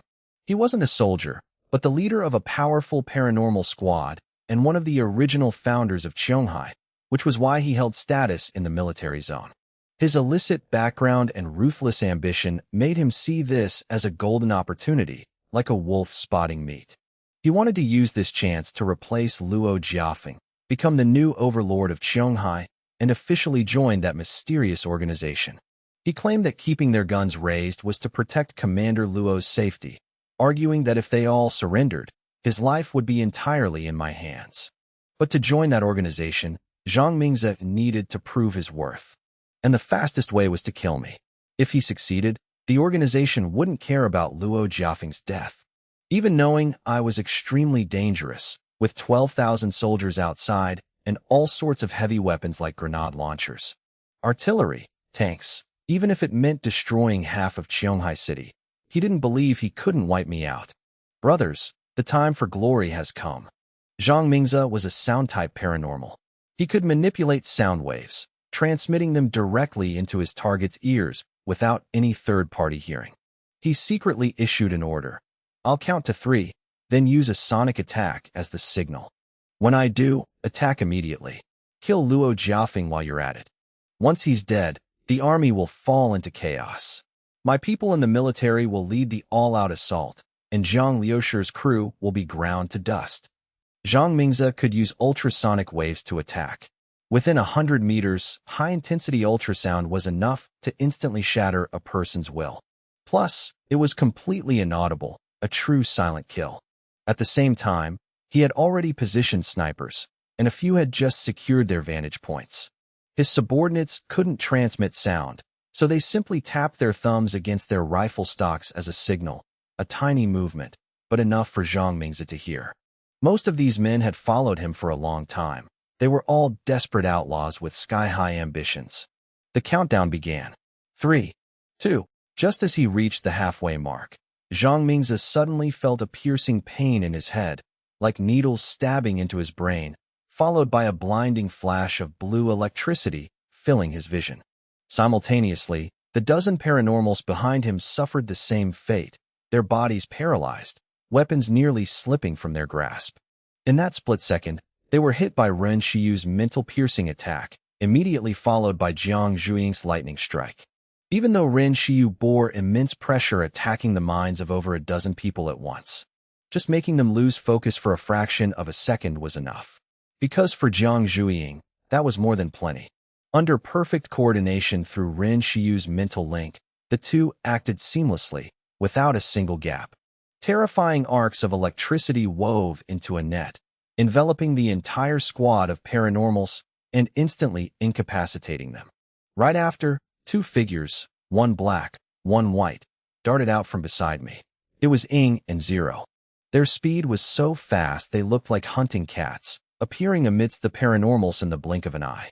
The flash of daggers and the swipe of Zero's claws tore through the air, blending with the lingering sparks of electricity to create a symphony of blood and death. The paranormals fell before they could even utter a groan. Everything was executed cleanly, violently, and ruthlessly. I watched the entire process with cold, unwavering eyes. The flawless combination of my team's tactics and abilities had turned this place into the enemy's worst nightmare. In just a moment, every threat to me and the Shering squad was wiped out. Anyone who dared resist, including Zhang Mingze, was shown no mercy. Agonizing screams rang out. Before Zhang Mingze's squad could even launch their attack, more than half of them were already dead. In battle, striking first always gives the advantage. Losing the initiative means losing half the fight, not to mention my Shering squad had Ren Shiyu and Jiang Zhuiying, 2 incredible crowd control powerhouses. Combined with Ing and Zero, 2 devastating offensive spearheads, victory was assured the moment we took control. Some in the squad begged for mercy, but Ing and Zero completely ignored them. What followed was a brief scream, a flash of sparks from a hand, and then a life extinguished. By this time, Zhang Mingze had recovered from the stun of the mental and electrical attacks. But when he looked around, he was instantly paralyzed with shock. His squad was practically gone, leaving him alone. The ground was littered with the bodies of his comrades. A few were still breathing, but completely out of the fight. At that exact moment, I raised the AMR-2 sniper rifle in my hands. Barely needing to aim, I just took a glance and pulled the trigger. Bang! I slightly adjusted the barrel and fired again. 2 consecutive shots left everyone stunned.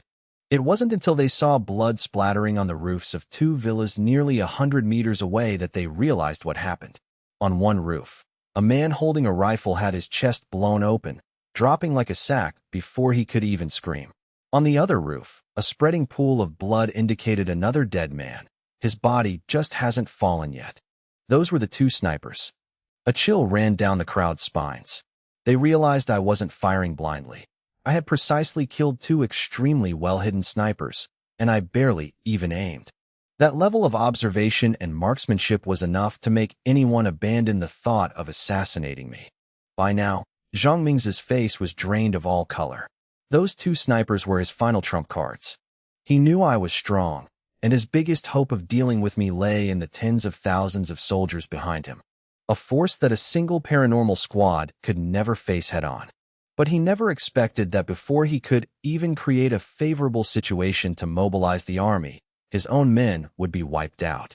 Right now, Zhang Mingze saw the barrel of my sniper rifle pointing straight at him. What did it feel like to be locked onto by the gun barrel of the Grim Reaper? Zhang Mingze had pointed guns at others many times, taking their lives with his own hands. But today, he finally tasted the feeling of impending death. He practically stopped breathing, cold sweat dripping down his face, because the scene before him was simply unbelievable. An army of over 10,000 surrounding a small group. Logically, the surrounded group should be panicking, relying on hostages to negotiate a way out. If they ran into a cold-blooded bastard like Zhang Mingze, who didn't care about hostages, their only fate would be getting gunned down. Yet, I completely ignored the hostage, Luo Jiafeng. Instead, I aimed my gun right at the commander of this 10,000-strong army. To anyone else, this was practically suicide. But this seemingly absurd scenario was playing out right in front of him, and I was completely disregarding that massive army. What are you doing? I am the deputy commander of the Qionghai military zone, the highest-ranking officer here right now. If you kill me, war will break out instantly. Do you think you can take on 10,000 soldiers? Zhang Mingze was completely overwhelmed by my aura, left with no choice but to use the army as his final shield. I sneered. Deputy commander of the military zone? You guys are nothing but local warlords. To put it bluntly, you're just bandits. What right do you have to call yourselves a military zone? I swept my gaze over the surrounding soldiers, my voice echoing clearly across the vast villa complex. I asked them, before the apocalypse, most of you were real soldiers, right? And as soldiers, in times of chaos, you should be holding your guns to protect your country. If the government failed you and you had no home to return to, even if you were forced to become bandits, you should at least live freely, eating big chunks of meat and splitting gold by the scale. I continued, but what about now? Are you protecting your country? Or are you just serving some mysterious organization that you don't even know anything about? If you're bandits, are you enjoying wealth and glory? Are you feasting on meat and drinking fine wine? From what I know, all the alcohol in Qionghai City is monopolized by some rich kid named Qin, just because he has a few connections with the commander. I'm sure you all know about this. Saying that, I kicked Qin Huangfeng hard to the ground. He let out a miserable shriek as he face-planted into the mud. The kick split his lip, filling his mouth with dirt and blood, his face scraped and bruised. His monopoly on alcohol in Qionghai was exactly what he had bragged to me about on the road. He had tried to use it to show off his status and gain some leverage, never expecting it to become the very excuse I'd use against them now. My words were highly inflammatory. Soldiers inherently have pride, and when they abandon it, human nature craves a free and unrestrained life. The soldiers here had lost their pride and were living in misery, so they couldn't help but agree with what I was saying. Stop slandering us. What warlords and bandits? We are an official military unit.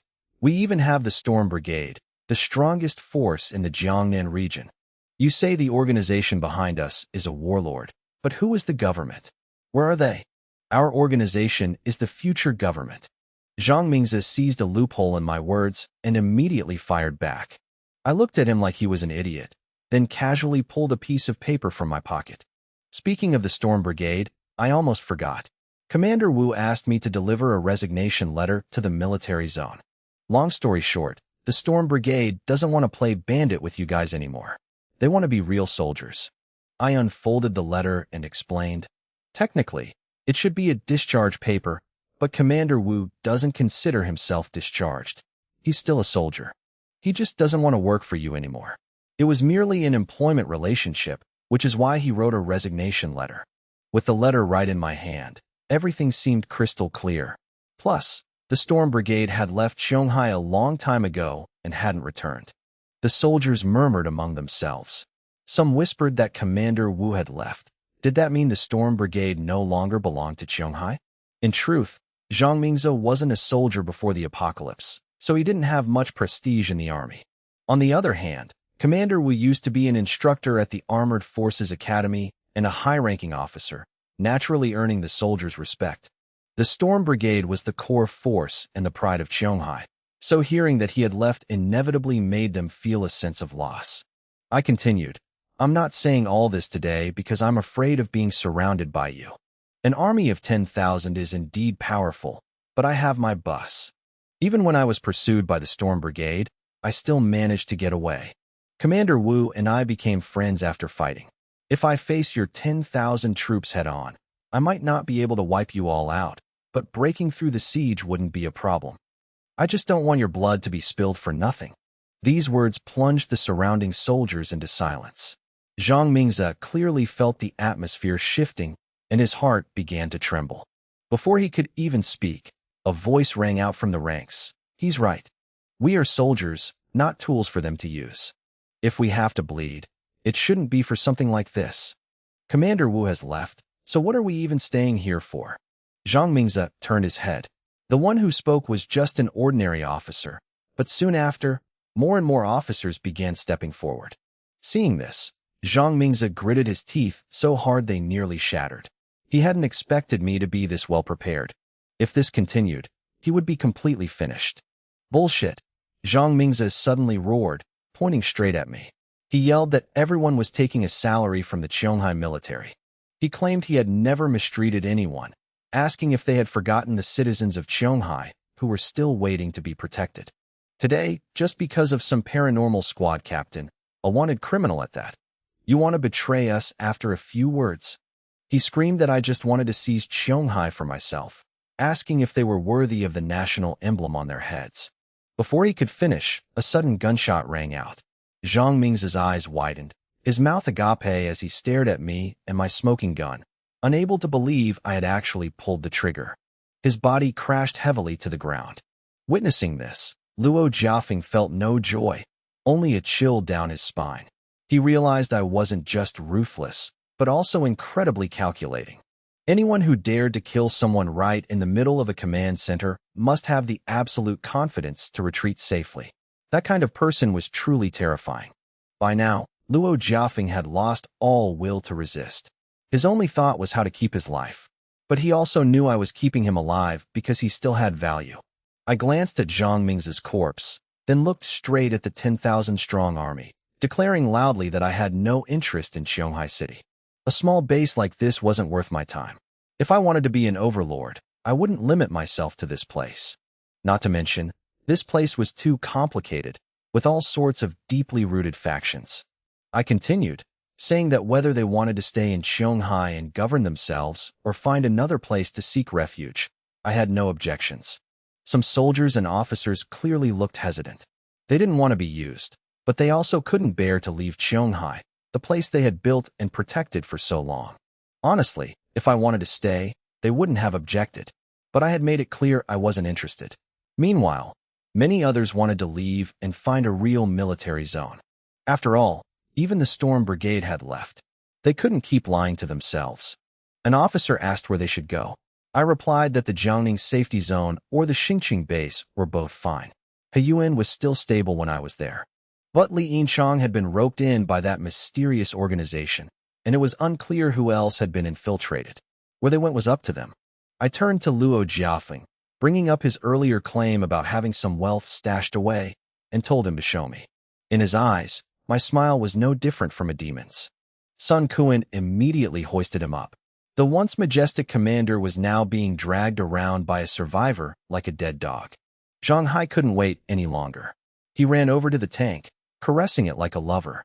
A few officers discussed it and handed the tank over to him. They didn't want to cause any more conflict right now.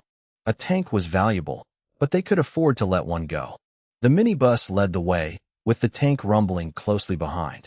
The group headed toward Luo Jiafeng's warehouse, located in the basement parking lot of the headquarters, which had long been converted into his personal storage. As soon as I stepped into the warehouse, I couldn't help but gasp. Before me were mountains of rations and dried mutant meat, with ammunition and weapons scattered everywhere. I waved my hand and said, "Take whatever you like." Zhang Hai and Sun Kuan's eyes lit up. They cheered excitedly and started grabbing armfuls of gear, looking exactly like a pair of genuine bandits. Just then, Jiang Zhuiying spotted a safe in the corner. When she opened it, it was packed with evolutionary crystals and mutant nuclei. Her eyes widened. She laughed, saying, "This guy Luo is quite the collector," and casually scooped up a handful. There were at least over 20 evolutionary crystals and more than 20 mutant nuclei in there. I asked him where he got so many crystals. Even the regular military didn't stockpile this much. They usually used them as soon as they got them. Luo Jiafeng replied that they were all provided by the organization, both as rewards for him and to help him buy off subordinates. I nodded. No wonder. That mysterious organization promised so much power and authority. It made sense why people willingly followed them. I smiled and said I'd take it all. This haul was massive. I even spotted 3 level 2 mutant nuclei. That was exactly what I needed right now, because after the MCV's upgrade, most of the enhancements required level 2 nuclei. Watching me happily sweep everything up, Luo Jiafeng wanted to cough up blood. Years of hoarding, all gone to me. He spoke up, saying he had shown enough sincerity and had no intention of opposing me anymore. I replied, saying I could spare his life, as long as he was still useful to me. Suppressing his anger, Luo Jiafeng asked, "I've handed over my wealth, the military zone is disbanded, and Shanghai is changing hands. What more do you want?" I answered simply, "That organization." His expression instantly changed. He finally realized my true target wasn't him, but the mysterious organization behind him. He was just an appetizer, which was why I kept him alive. He asked if I planned to take on the entire organization. I shot back, "What if I do?" Luo Jiafeng lowered his head, a strange glint in his eyes. He thought I didn't know the immensity of heaven and earth, because even he had never touched the core of the organization. He only knew they had elevated him step by step, helping him seize power and become a military commander using methods ordinary survivors couldn't even fathom. He said the organization contacted him via a private radio channel. Now that both he and Li Yinchang were compromised, the news would reach them sooner or later. The organization would adjust its strategy, making it very difficult for me to learn more about them through him. But he added that the organization had just sent him some crucial intel. Li Yinchang had come to him so they could head to a specific location together where a VIP from the organization would appear. If I acted fast enough and got there before the organization received the news, I might be able to intercept them. Zero stood nearby and coldly pointed out that he was luring us into a trap. If a VIP was there, the place would definitely be heavily guarded, and there might be more of their people. Luo Jiafeng shrugged with a forced smile, claiming he was just offering a reasonable suggestion. Because if he and Li Yinchang went missing and the organization didn't react, that would be truly strange. The next time they encountered the organization, it could be a disaster. I narrowed my eyes and said it wasn't clear who would face a disaster first, but if he kept talking like that, he'd be the first to find out. Luo Jiafeng immediately shut his mouth. Right then, Rin Xiu suddenly spoke up, mentioning the word weapon. Hearing that word, Luo Jiafeng's face instantly changed. He stared at her in horror, while Rin Shiyu's gray eyes looked right back at him. She calmly stated that the item was very important to him, echoing constantly in his mind, and she had heard it. I asked what the weapon was. A chill ran down Luo Jiafeng's spine. Not only his life, but even his thoughts were no longer a secret. The longer he stayed silent, the more murderous my gaze became. Finally, he sighed, admitting there was no point hiding it anymore. Honestly, he didn't know exactly what the weapon was either. The organization only told him that if he obtained it, his power would undergo a complete transformation, enough to face higher-level zombies or mutant beasts. They called it a weapon because once acquired, a person could become a weapon rivaling the most powerful modern firepower. I pressed further. Getting this weapon can boost your strength on a large scale? Does that mean there's more than one? I caught the underlying implication in Luo Jiafeng's words. He shook his head, saying he really didn't know. I pondered this. Judging by the current situation, Luo Jiafeng's status in that organization wasn't very high. If there were only one or a few of these weapons, it definitely wouldn't be his turn to get one.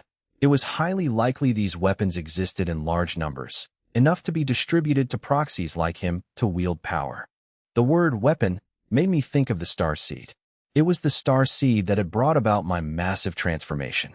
But based on Luo Jiafeng's description, this weapon didn't seem to be on the same level. Still, I was intrigued. If this mysterious organization wanted to come after me, I couldn't just let them acquire something stronger to bite me back with. Even if I couldn't get the weapon, I had to at least destroy it.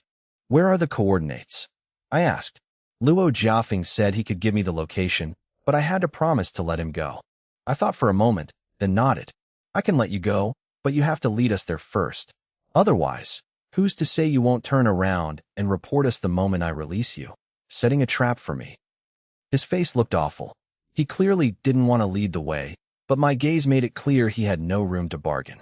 Finally, he replied that the place was near the former Shanghai safety zone. He didn't know the exact details, but he could guide us once we got there. I rubbed my chin. It wasn't too far, but Shanghai was now a ruin. Aside from that organization, it was teeming with countless hidden dangers. By this time, Jiang Zhuiying was as quick as a squirrel, transferring all the mutant nuclei and evolutionary crystals onto the minibus. Meanwhile, Zhang Hai and Sun Kuan had practically emptied the warehouse, leaving only a few things that couldn't be carried or were worthless.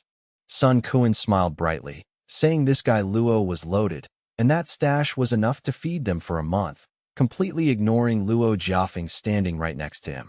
I replied, "That's good, because we're about to head into a pretty dangerous place." Rin Shiyu used our mental link to ask if I trusted this guy. I replied, "Can't you tell if he's lying or not?" She said he wasn't lying, but her intuition told her things weren't that simple. It was a feeling hard to describe. I smiled faintly. You might know if he's telling the truth, but you can't know his true intentions when he tells it. Besides, what he knows might not be the whole truth. She asked if I meant he had received false intel. I said if the weapon was truly that powerful, getting to it definitely wouldn't be easy, and the security level would be extremely high. The organization might not have revealed the real coordinates. If both Li Yinchang and Luo Jiafeng knew, wouldn't the military know too? That would be incredibly dangerous for the organization. I suspected the location they were supposed to go to in Shanghai was just a rendezvous point, and they'd only get the real location once they arrived. If that was the case. Just then, I felt someone secretly looking at me. I turned my head and caught Xie Shasha's gaze. Her face flushed slightly. She walked over and handed me something furry, saying, Luo returned this to you. Thank you. I told her if she wanted to thank anyone, she should thank Luo. She fell silent. After all, without my orders, how could Luo have saved her? Finally, she gathered her courage and asked if I really wouldn't agree to let her stay on the team. She knew she was just an ordinary person, far inferior to the girls on the bus. She even felt a fleeting sense of regret. If this minibus were just a place for flirting, maybe she'd still have a chance. I stayed silent for a moment, then said it was too dangerous for her to follow us. She also understood she was asking for too much. I had saved her more than once already. I told her she could stay in Shanghai with Wei Fei and the others. I had promised to take them to a safe place before, and since Shanghai was no longer under the control of warlords or that organization, it could be considered safe. Hearing this, Wei Feifei and Taozi both looked sad, but their eyes gradually grew resolute. Wei Feifei softly said that maybe when they got stronger, they would meet us again. By then, they would be qualified to walk alongside us. Even if I had agreed to take them along, Wei Feifei knew very well that she would only be a burden and couldn't help me at all. Staying in Shanghai, rebuilding their own team, and gradually improving their strength, that was the right path for them. Wei Feifei believed there would be a day when we'd meet again, because someone like me could never remain unknown forever. My whereabouts would leave traces sooner or later. Brother, Sister Shuahai wants to see you.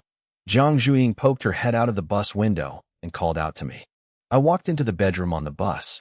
Xiang Shuahai's health had improved significantly. She was leaning against the bed, holding a book. Her soft hair cascaded down one side, revealing her fair neck. Her slender fingers slowly turned the pages, her gaze gentle and serene. Hearing my footsteps, she looked up with a faint smile, told me to sit down next to her, and gently patted the edge of the bed. I froze for a second, but still sat down.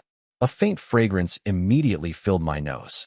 The distance between us was so close that our eyes met, and the atmosphere suddenly became ambiguous and hard to describe.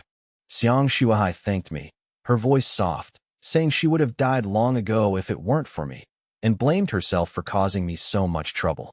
As she spoke, she seemingly unintentionally leaned closer, resting one hand on the bed, her pale fingertips lightly brushing against my arm.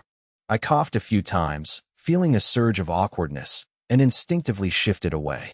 But she didn't pull back. Instead, she chuckled softly and continued to lean in. The bed was already narrow, and I was practically backed into the corner. I could even feel her softness pressing against my elbow, making my mind race. There was no shortage of beautiful girls on my bus, and we lived together every day, but in truth, there had never been any intimate physical contact. I wasn't made of stone. I could vaguely sense Rin Xiyu and Li Yusin's feelings, but both were discreet, and I had never taken the initiative to cross that line. In the apocalypse, saying you were completely unmoved would be a lie, but I had never taken advantage of anyone. Every one of them was a comrade, a confidant who had braved life and death with me. When feelings were mutual, taking that step out of a momentary impulse felt too rushed to me. I was a novice when it came to romance, and I didn't want to complicate the relationships between everyone. However, Xiang Shuahai's forwardness caught me completely off guard. The soft sensation against my elbow grew more distinct, leaving my throat dry. Blushing, she said that ever since she woke up on my bus, seeing my face and hearing my words, she couldn't stop thinking about me, as if she were bewitched, and even she didn't understand why. Even though she was someone who dared to love and hate openly, when she actually confessed, she couldn't hide her nervousness. I hurriedly changed the subject, asking if she had Zhuing call me in because there was something important to discuss. Because I was afraid that if this continued, I'd lose control.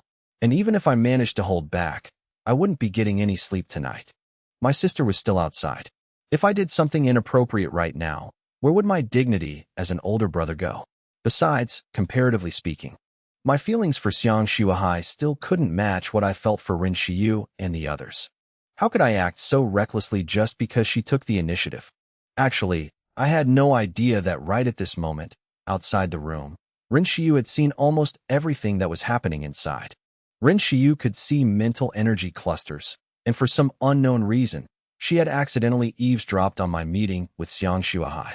From the very beginning, she saw my mental cluster and Xiang Shuahai's very close together, proving we were sitting on the same bed. Then she saw Xiang Shuahai actively leaning in. I dodged, but she kept pressing closer until I was practically cornered at the edge of the bed. For some reason, witnessing that scene made Rin Xiyu's face turn sour. In the team, she, Li Yusin, and I had always respected each other. As a mental paranormal, how could Rin Xiyu not notice Li Yusin's feelings for me? She knew Li Yusin was my old classmate, while she was a latecomer. Both of them kept their boundaries, neither speaking out to avoid hurting the other. But Xiang Shuahai didn't follow those rules at all. She was the last to join, yet she blatantly cut in line. I hadn't even agreed, and she was already pushing forward. This was hard for Rin Xiyu to accept. It felt like the sisterly bond they had built was about to be hijacked by an outsider. Xiyu, is something wrong? Li Yusin had already noticed the unusual expression on Rin Shiyu's face. She shook her head and said it was nothing, but she felt flustered herself, like a thief caught red-handed. Li Yusin smiled faintly, teasing that her gaze looked like it wanted to pierce through my door. She lightly pinched Rin Shiyu's waist and asked directly if she was peeking. Rin Shiyu's face turned bright red, and she finally admitted she couldn't help her curiosity. Li Yusin hesitated for a moment, then asked softly, "What are they doing in there?" Rin Shiyu whispered that Xiang Shuahai was probably confessing, and there was some physical contact. Hearing this, Li Yusin stiffened. Even though she had guessed Xiang Shuahai's intentions, she didn't expect her to be this direct. They had only known me for a few days, and she was already getting that close. A sense of crisis instantly welled up in her heart. She and I had known each other since high school, sharing a desk for years. Now, 5 or 6 years had passed, and they were still just friends. If the person in the room was Rin Shiyu, she might have been able to accept it, since they were as close as sisters. But with Xiang Shuahai, she felt completely uneasy. She had to admit Xiang Shuahai was very beautiful, a former celebrity before the apocalypse, with an outstanding aura and strength. When someone like that took the initiative, it was very hard for a man to refuse. "Shiyu, are you just going to stand there and watch?" Li Yusin sighed. Rin Shiyu replied that they weren't my girlfriends, so they had no right to interfere. No matter what happened in that room, they couldn't step in. Saying that, she suddenly fell silent, beginning to regret being so reserved before. If she had maintained a bit of ambiguity, things might be different now. But as it stood, she and I were just teammates. Just as the two were feeling conflicted, a voice suddenly rang out from behind them, scolding them for having no backbone, saying the enemy was already at the gates, and they were still standing there discussing how to surrender. They turned around and saw Jiang Zhuiying, who had appeared out of nowhere, casually eating a skewer and watching anime on her iPad. She plopped down between them, bluntly saying they had such great advantages but didn't know how to use them. She added that even though she had a brother everyone envied, she was still jealous of the two of them. She said if it were her, she would have won me over long ago. It's the apocalypse. What's there to be shy about? If they didn't make a move now, were they just going to let an outsider steal the chance? Zhu Ying's words left Shiyu and Yusin stunned. Her bold, straightforward approach left them speechless. That kind of hesitation-free advance was enough to make anyone blush just hearing about it. Zhu Ying shook her head helplessly, saying she'd help them out one more time, and reminded them to seize the opportunity. Forget the romance, just charge straight in. Saying that, she bit into her skewer and walked over to knock on my door. A rapid knocking echoed, accompanied by her clear voice calling me out to eat barbecue because Zhanghai had just finished grilling and it smelled amazing. At that moment, Shuahai was practically leaning into my arms when the call interrupted her. She froze. The courage she had just mustered dissipated by half. She sat up straight, blushing, and fixed her messy hair. She was slightly sweaty from nervousness, her body radiating a warm, feminine charm that was hard to look away from. It definitely made me waver, but I still had to hold back because Zhuing was right outside the door. I was afraid that if I let this fire-near-dry-wood situation continue, it would go too far. Responsibility wouldn't allow it, and the feelings weren't deep enough yet. It was just lust. Shuahai asked nervously if I thought she was a woman with no self-respect. I quickly denied it. She bit her lip, saying she wasn't as casual as people thought the entertainment industry was. She had her family's backing, so her career had been smooth. Then she whispered that if I didn't believe her, I could try. After saying that, she stood up and left as if trying to escape. That one short word, try, carried an indescribable temptation for me. The door opened. Zhu Ying leaned against the frame, holding a skewer and looking highly amused, while Shuahai quickly regained her composure. She smiled, asked to join the meal, and greeted Shiyu and Yusin. Her confidence surprised the other two girls. If it weren't for her mental abilities, Shiyu probably wouldn't have guessed what had just happened. Zhu Ying nodded and invited her to eat. The group went down to the courtyard of Zhang Ming's villa, now our temporary residence, and threw an outdoor barbecue party by the pool. The food laid out was abundant.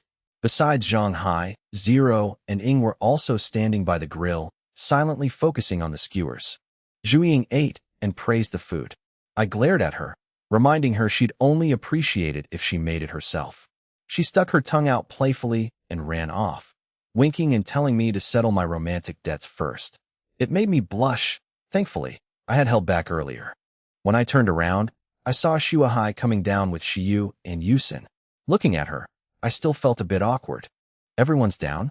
Come have some barbecue, I said with a smile. Xiang Shuahai nodded slightly, elegantly took a skewer, sat down, and ate slowly. Li Yusin gently pulled Rin Shiyu along, saying, "Let's grill some too." Shiyu paused for a moment, then nodded and followed Yusin to the grill. The grill used charcoal and an iron grate. Yusin was a great cook, but wasn't used to this primitive setup.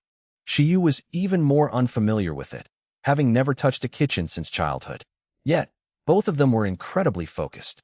Shiyu held a skewer of mushrooms, her eyes suddenly lighting up as she quickly got into the zone.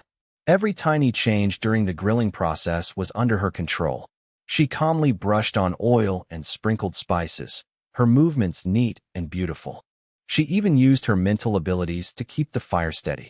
Yusin also activated her healing ability. She sliced the mutant steak like she was performing surgery, flipping each side with precision. The oil sizzled, and the aroma spread, making it hard to resist. They were just grilling food, but they treated it like crafting a masterpiece. I watched dumbfounded. I muttered, "Do you really need to be this serious? Using abilities just to grill meat?" Soon, the first batch was done. Yusin brought it over, saying this was the barbecue she and Shiyu made for me. The steak was hers, the veggies were Shiyu's. Shiyu pursed her lips, only nodding and telling me to try it after getting a light pinch. The two of them handed the plates to me, their cheeks flushed. I felt incredibly lucky. I took a bite. It was delicious. I couldn't stop praising Shiyu and Yusin's skills. Seeing me enjoy it so much, both of them smiled. At that moment, Xiang Shuahai put down her skewer, stood up, and smiled, saying she was being too greedy just eating what others made, and wanted to help out too. She could tell at a glance that the other two girls were expressing their feelings for me. She had already noticed their special feelings before, and now she was even more certain. But that didn't make her back down. I didn't have an official relationship yet, so fair competition was only natural. It was just that when she got to the grill, she was a bit clumsy. As a former celebrity from a wealthy family, she had never cooked before. Still, for the person she liked, she gave it a try. The result was either burnt or undercooked. She couldn't control the fire, so she tried to mimic them by using her wind ability. She accidentally blew the charcoal everywhere, sending ash flying and turning the skewers pitch black, leaving her embarrassed and at a loss. Right then, Shiyu's gentle voice rang out, patiently guiding her step by step. Even as rivals, both Shiyu and Yusin behaved with great restraint, knowing that making things difficult for each other would only put me in a tough spot. Finally, Shuahai managed to bring her creation over to me. The three girls chatted while grilling, and I sat nearby eating. It was a rare moment of relaxation, so I put aside all my worries to enjoy it. On the other side, Zhang Hai and Sun Kuan watched with a mix of jealousy and admiration while they grilled. They muttered that compared to me, they were nothing. I was truly lucky. Then they sighed and let it go. After eating, night gradually fell. Even though the villa had bedrooms, knowing it used to belong to Zhang Mingzi, no one wanted to sleep there. In the end, aside from Zhang Hai, Sun Kuan, and Luo Jiafeng, everyone else slept on the minibus. There were only 2 bedrooms on the bus. Since Xiang Shuahai was here, I voluntarily gave up my room and slept in the living area. The living area was actually quite spacious and luxuriously decorated, with a soft sofa, so I slept pretty comfortably. But because of everything that happened during the day, I tossed and turned on the sofa, unable to fall asleep. One moment I thought of Xiang Shuahai, the next I thought of Rin Shiyu and Li Yusin. Especially Xiang Shuahai's words, "If you don't believe me, try it." It kept my heart racing, making it hard to settle down. In another room, Rin Shiyu, Li Yusin, and Jiang Zhuiying were sharing a bed. Zhuiying called herself a cultivating maiden, usually spending her nights watching anime or movies. But tonight, she wasn't glued to her iPad. Instead, she poked her head out from the bed, quietly observing the other two. Rin Shiyu and Li Yusin were lying still under the covers, their delicate faces softened in the dark. Suddenly, Zhuiying blurted out, "Stop pretending to be asleep. We're all paranormals here. Who are you hiding from?" "If you ask me, You two should just go attack my brother. One holds him down, the other goes in, and it's done. Called out so bluntly, the two couldn't pretend anymore. Blushing even harder, they curled up in their blankets. Li Yusin annoyedly muttered that Zhu watched too much harem anime and unhealthy stuff. Zhu, however, was anxious. She said, "My brother is so reserved. If you don't take the initiative, Xiang Shuahai will steal him away. Tonight is a golden opportunity because he had some drinks. Once you win him over, he'll definitely take responsibility, and everyone will be happy." These overly direct words made Rin Xiu and Li Yusin look at each other in embarrassment, their faces burning red. Neither of them had any experience, but what young woman doesn't daydream? They couldn't help but harbor some romantic thoughts. Rin Xiu pulled the blanket over her head, not wanting to say more. Li Yusin, however, sat up after a moment of thought. Zhu Ying's eyes lit up as she asked if she had made up her mind. But Li Yusin just glared at her and walked straight out. Zhu Ying immediately poked her head out to watch, while Rin Xiu felt anxious, wondering if Li Yusin was really going into my room. She felt a mix of regret for being too timid, hope that the two of them would get together, and an unavoidable sense of loss. Surprisingly, Li Yusin didn't go to my room. She went to Xiang Shuahai's room instead. Soon after, a sleepy-eyed Zero was pushed out, wearing Zhu Ying's cartoon pajamas, standing dazed at the door, completely confused. Zhu Ying was stunned, while Zero just shook her head, saying Yusin claimed she wasn't used to her own bed and wanted to swap. Then, without overthinking it, Zero crawled right into Li Yusin's bed and went back to sleep. Zhu Ying was speechless. Yusin had been sleeping in that bed for so long. How could she not be used to it? But she quickly understood. Yusin didn't want to swap beds. She wanted to keep an eye on Xiang Shuahai. She wasn't going into my room, but she wasn't going to let another girl sneak in either. Realizing this, Zhu Ying didn't know what else to say. She felt bad for me and couldn't help but think of those male leads in harem anime who could only swallow their sorrow. Under the covers, Rin Xiu couldn't help but laugh softly. She hadn't expected the gentle Yusin to be so crafty. It was a great move, because even though she liked me a lot, asking her to take the initiative to do that still required more courage than she had. In the other room, Xiang Shuahai and Li Yusin stared at each other. Yusin smiled and asked, "You're not asleep yet?" Shuahai blinked in response. Both understood exactly what the other was thinking. They looked at each other in silence for a moment. Then both slipped under the covers and closed their eyes. Good night. Good night. The next morning, I woke up in a daze, my mind still lingering on beautiful dreams. As soon as I got out of bed and looked outside the villa, I saw a group of military officers waiting. Over a dozen men in neat uniforms with epaulets. The lowest rank among them was a colonel. When I stepped off the bus, still with a toothbrush in my mouth, they simultaneously stood at attention and saluted, leaving me momentarily bewildered. I later understood that they had come to beg me to stay and take charge of the situation in Shanghai City. Because in less than a day yesterday, I had caused a massive upheaval in the local military. The two top military leaders had been overthrown in succession, leaving the entire force headless. Most of the soldiers in Shanghai still retained their sense of honor and duty, but in chaotic times, there were always ambitious men who wanted to seize power and rule a territory. So if I just killed Luo Jiafeng only for Shanghai to fall into the hands of another warlord, it would all be meaningless. Compared to that, with my current strength and reputation, I was clearly seen as a more reliable choice to lead, especially after I and my MCV wiped out the black hole. The threat that had once loomed over many safety zones was enough to earn me the title of hero, and they had quickly investigated all of those deeds. In times of chaos, people always revere heroes. Sometimes, that respect even surpasses their loyalty to a distant, illusory government. But I had absolutely no interest in stepping up to lead. I declined their request, because thinking it over, I wasn't suited for the role, nor did I like the power struggles within a ruling regime. I was better suited to driving my MCV. Leading my team across the apocalyptic world, free and adventurous, settling grudges cleanly, with my bus and beautiful girls, that was enough for me. I suggested they use the radio to call Commander Wu back. With the new situation in Shanghai, he definitely wouldn't be disappointed.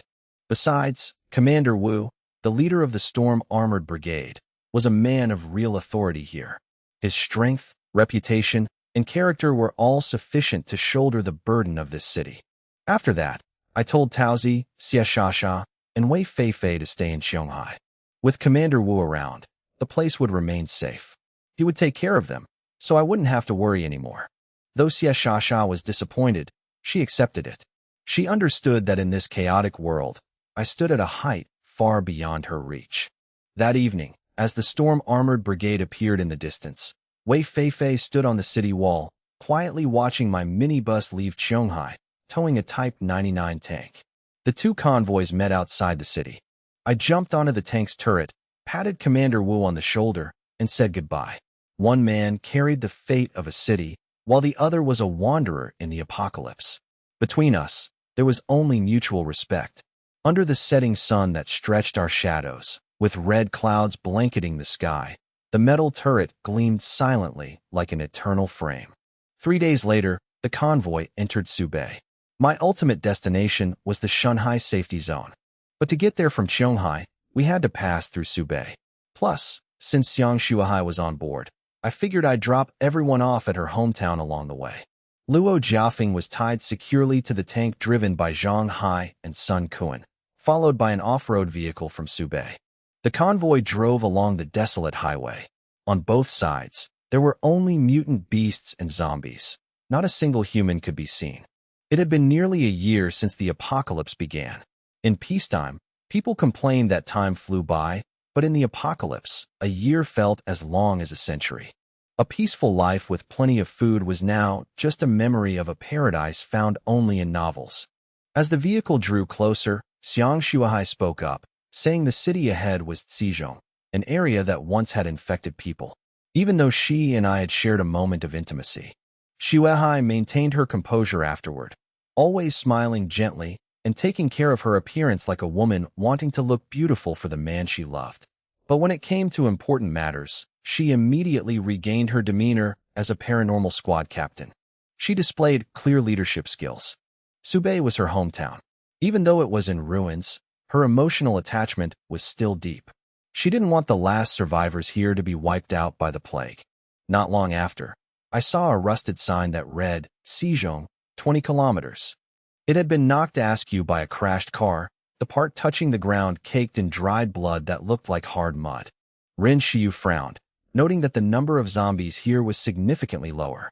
She had expanded her mental vision to scan the area, and the closer we got to Zizhong, the sparser the zombies became. There was only about a quarter of what there used to be. I frowned too, because Zizhong was a major city in Subei, with a pre-apocalypse population of 8 or 9 million. There was no way there would be this few zombies. Just then, Rin Xiu suddenly told me to look ahead. I turned and saw a ragged group of figures rushing toward us, their eyes vacant, faces smeared with blood. I immediately recognized them as a horde of zombies. A group of 20 or so was nothing to worry about. Jiang Zhuing was already nimbly preparing to head to the combat room to deal with them, treating them like toys. But I raised my hand to stop her, realizing they didn't seem to be targeting us. They were moving faster than normal zombies, running as if trying to flee past us, and behind them, something was clearly chasing them. I wasn't the only one who noticed the anomaly. Rin Xiu had spotted it early on too. Right before our eyes, a man and a woman were chasing the zombie horde. Their clothes were in tatters, but they clearly weren't zombies. The biggest difference was their eyes. They weren't blood red, but pitch black, flashing with a ferocious glint. Their skin wasn't pale, nor did it have bulging veins like zombies. Instead, they looked almost like normal humans, except for the blue, star-like spots scattered across their bodies. Aside from those starry spots, they looked human on the outside, but their state was completely frenzied. Like madmen, they frantically hunted the zombie horde, to the point where the zombies looked like prey in front of them. Zombies were already fast, but these two infected were even faster. In the blink of an eye, they caught up to the stragglers at the back of the pack, swatting them away like bundles of straw with a single swing of their arms. With a loud crash, one zombie was hurled straight into a streetlight pole. Its body snapped in half, and the steel pole vibrated violently. The sheer strength made me take a deep breath. The two infected charged into the zombie horde like tigers among sheep, targeting the two fastest zombies at the front. Growling like wild beasts, they pinned the zombies to the ground and grabbed their throats. The rest of the horde fled in panic. With a crisp crack, the woman snapped a zombie's neck. Then she plunged her hand into its chest, her fingers sharp as knives piercing through, and pulled out a small, crystal-like object. Zombie blood sprayed out as she shoved the object straight into her mouth. With my eyesight, I saw it clearly. It looked like a mutant nucleus, but much smaller, like an incomplete product. Moreover, the two zombies they killed were just ordinary ones. Could it be that even ordinary zombies were starting to form these things now? Thinking about it, I wasn't too surprised. Humans were evolving, so zombies were too. The only difference was that these two who ate it didn't look like paranormals. Who exactly were they? Just then, Xiang Shuahai spoke up, her face darkening. She said if she guessed correctly, these were infected people. I was slightly taken aback. I hadn't expected the infected to have this kind of appearance and strength. Shuahai explained that the blue spots on their skin were the identifying mark. It was just that these two had more spots. They were larger, and their strength far exceeded any infected she had seen before. They had clearly evolved. I sighed. This was truly dangerous. The infected were now more terrifying than zombies, knowing how to coordinate their hunts. They even ate mutant nuclei to boost their power.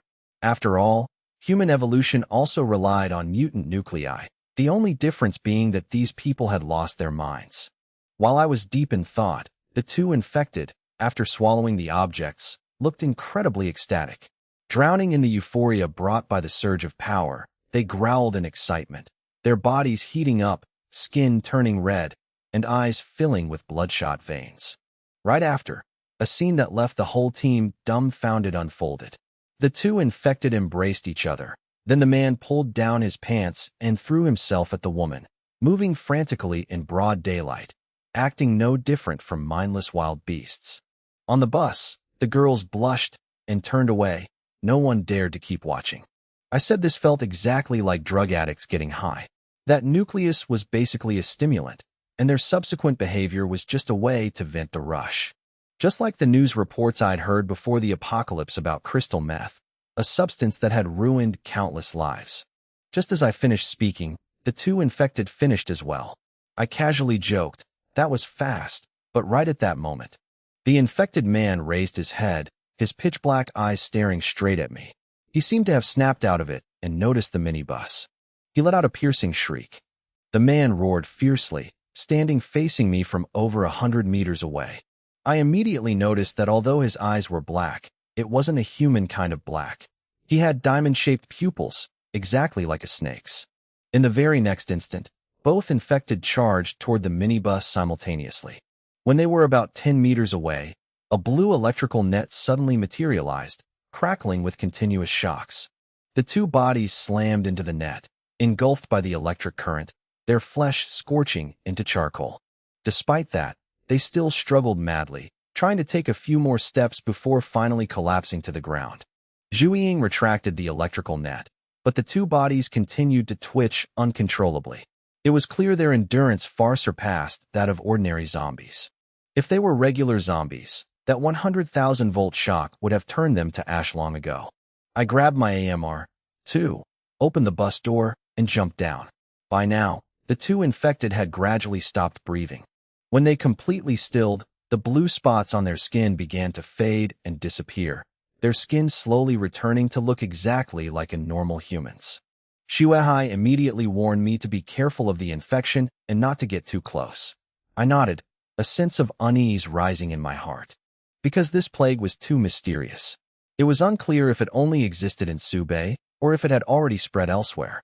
Thinking back to the black hole, I suddenly realized that this apocalypse was absolutely not just a simple zombie outbreak. There had to be far more complex reasons behind it. I was just about to head back to the bus when Yusin opened the door and stepped down, volunteering to examine the infection. Shuahai was startled. This was a plague that made people lose their minds. Anyone who heard of it would want to stay far away. Yet Yusin was stepping right up to it. Despite her lingering wariness, Shuahai was thanked and reassured by Yusin, who said this was her area of expertise. I nodded, confirming it was fine, and let Yusin handle it. By then, Yusin was standing very close to the two bodies, barely half a meter away. She raised her hand, and a thin, transparent blade, like a scalpel, appeared in her palm. Shuahai's amazement didn't stop there. Right after, two beds of light materialized beneath the corpses. Lifting them up, the light illuminated them clearly, while a protective suit and gloves simultaneously enveloped Yusin. This was the first time Shuahai had witnessed her ability, a medical power that could conjure surgical tools out of thin air, far beyond anything she had imagined. I explained that this was Yusin's medical ability. She could use her mental energy to penetrate a patient's body and even create simple medical instruments. Even I couldn't help but be surprised. Yusin had only briefly mentioned it before and had never truly shown it off. Only now did I see clearly how much she had quietly improved. Yusin approached to examine the infected woman. Her mental energy slowly penetrated every organ, blood vessel, and cell. It took a long time before she found the anomaly. She raised her hand, and a crystal-clear syringe appeared in her palm. It was over 20 centimeters long, looking incredibly intimidating. Even Shuehai couldn't hide her shock at this object created purely from mental energy. Yusin adjusted the surgical bed, flipping the corpse over. Then she precisely inserted the needle into the space between the second and third lumbar vertebrae. After that, she gradually withdrew the mental energy covering the body and slowly pulled the syringe out. As the needle was pulled from the body, a light blue liquid appeared inside the tube, shimmering like mercury under the blue light. Shuehai couldn't hide her astonishment. In less than 10 minutes, Yusin had extracted a full tube of this bizarre liquid, and she could clearly sense that this substance was absolutely extraordinary. "This is the pathogen," Yusin replied, wiping a bead of sweat from her forehead as she spoke. It was obvious that using this ability took a significant toll on her. I asked if it was a virus. She immediately shook her head, saying if it were a virus, she would have recognized it right away. I then guessed it was bacteria or mold, but she denied that too. According to Yusin, this was just a pure but incredibly complex liquid. It was this very substance that caused the mutations in the infected bodies. I pondered this. It felt like some sort of evolutionary fluid, but that didn't make sense. If it was a plague, it naturally had to be contagious. Wu Xian replied that anything was possible in this world. She suspected the liquid wasn't an inanimate object, but likely a living organism in liquid form. This conclusion caught me off guard, as it was a life form completely unprecedented in Earth's evolutionary history. If it really was a liquid organism, its spread through infection wouldn't be hard to understand. As for the infected hunting zombies and eating crystal cores, it was highly likely because this organism used the cores as a source of nutrition. I nodded, finding her speculation reasonable. Wu Xian took a glass vial, stored the green liquid inside, and then proceeded to process the second corpse, extracting a similar amount. But just as she was about to store the second sample, a tiny, furry shadow suddenly appeared, crept up, hugged the vial tightly, and drank all the liquid inside. "Luoluo, what are you doing?" Wu Xian panicked. I instantly tensed up too, worried it might get infected, and ordered it to spit it out immediately. But Luoluo just rubbed its bulging round belly, licked its lips with a look of utter satisfaction, and then stared intently at the other vial. Wu Xian was helpless, while I just waved my hand and said to let it finish. It had already eaten some anyway. A little more wouldn't make things any worse. I knew well that Luoluo only ate things beneficial to itself. If it dared to swallow it, it probably wasn't dangerous. Besides, Wu Xian was here. Hearing my approval, Luoluo excitedly lunged forward and hugged the vial in Wu Xian's hand. Its belly swelled like a balloon as it chugged the remaining green liquid. Then, it let out a satisfied burp and rolled around in my hands for a bit. It patted its belly and headed back to the bus. Shuahai stood there, completely dumbfounded. The plague had thrown all of Subei into a panic, forcing her to travel all the way to Shanghai for help. Yet here, it was treated as nothing more than a snack by my pet. I signaled to hit the road again. Our target this time was the ruins of the Shanghai safe zone, where, according to Luo Jiafeng, that mysterious organization was about to make a move. As for the plague in Subei, I wanted to get to the bottom of it too, not just for Shuehai's sake, but because I personally wanted to know what the hell that green liquid organism really was. In this apocalyptic world, nothing was impossible. Even the most absurd things could become reality.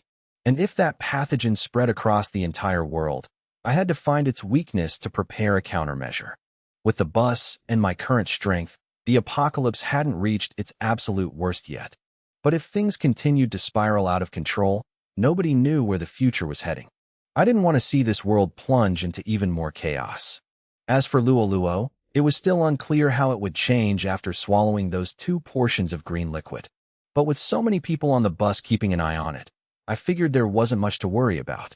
While I was lost in thought, Ing had already started driving again. Our immediate destination was Jinling. We'd pass through Jinling, then skirt along Subei to reach Shanghai. The further we went, the fewer zombies we saw. Conversely, the number of infected kept increasing. And compared to zombies, their attack power and vitality were significantly stronger. Fortunately, my team was strong enough, so we didn't encounter any major obstacles along the way. But if it had been an ordinary team, they definitely would have paid a heavy price. When the convoy wasn't far from Jinling, a minor issue arose. Zhonghai's Type 99 tank was running out of fuel. I had to admit, the Type 99 tank had exceptional firepower and armor, truly worthy of being world-class. But its fuel consumption was absolutely terrifying. Nearly 40 liters per kilometer. Calling it a gas-guzzling monster was an understatement. Even though Zhonghai had fully loaded it with ammo and fuel before leaving Shanghai, given the current road conditions, the tank could only run for about 400 or 500 kilometers, which gave me quite a headache. A tank wasn't a vehicle an ordinary Esper team could afford to maintain.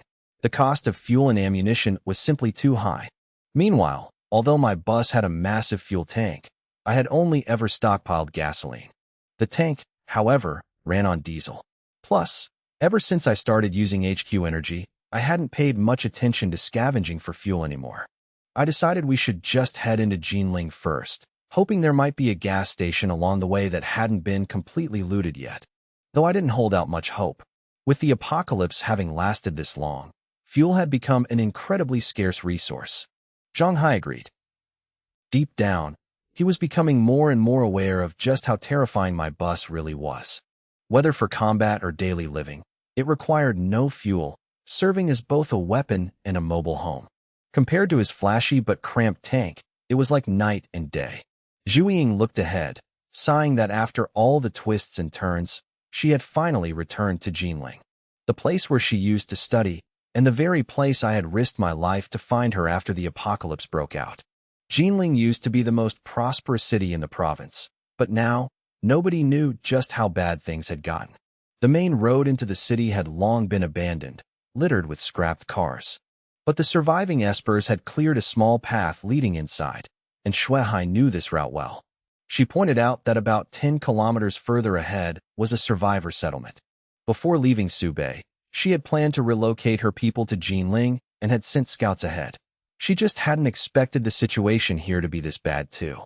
I reassured her that we should just go take a look and investigate the plague while we were at it. If we ran into any of her acquaintances, things would be much easier to handle. She nodded and began leading the way. 10 kilometers away was a residential area consisting of about 10 apartment buildings and 2 villas.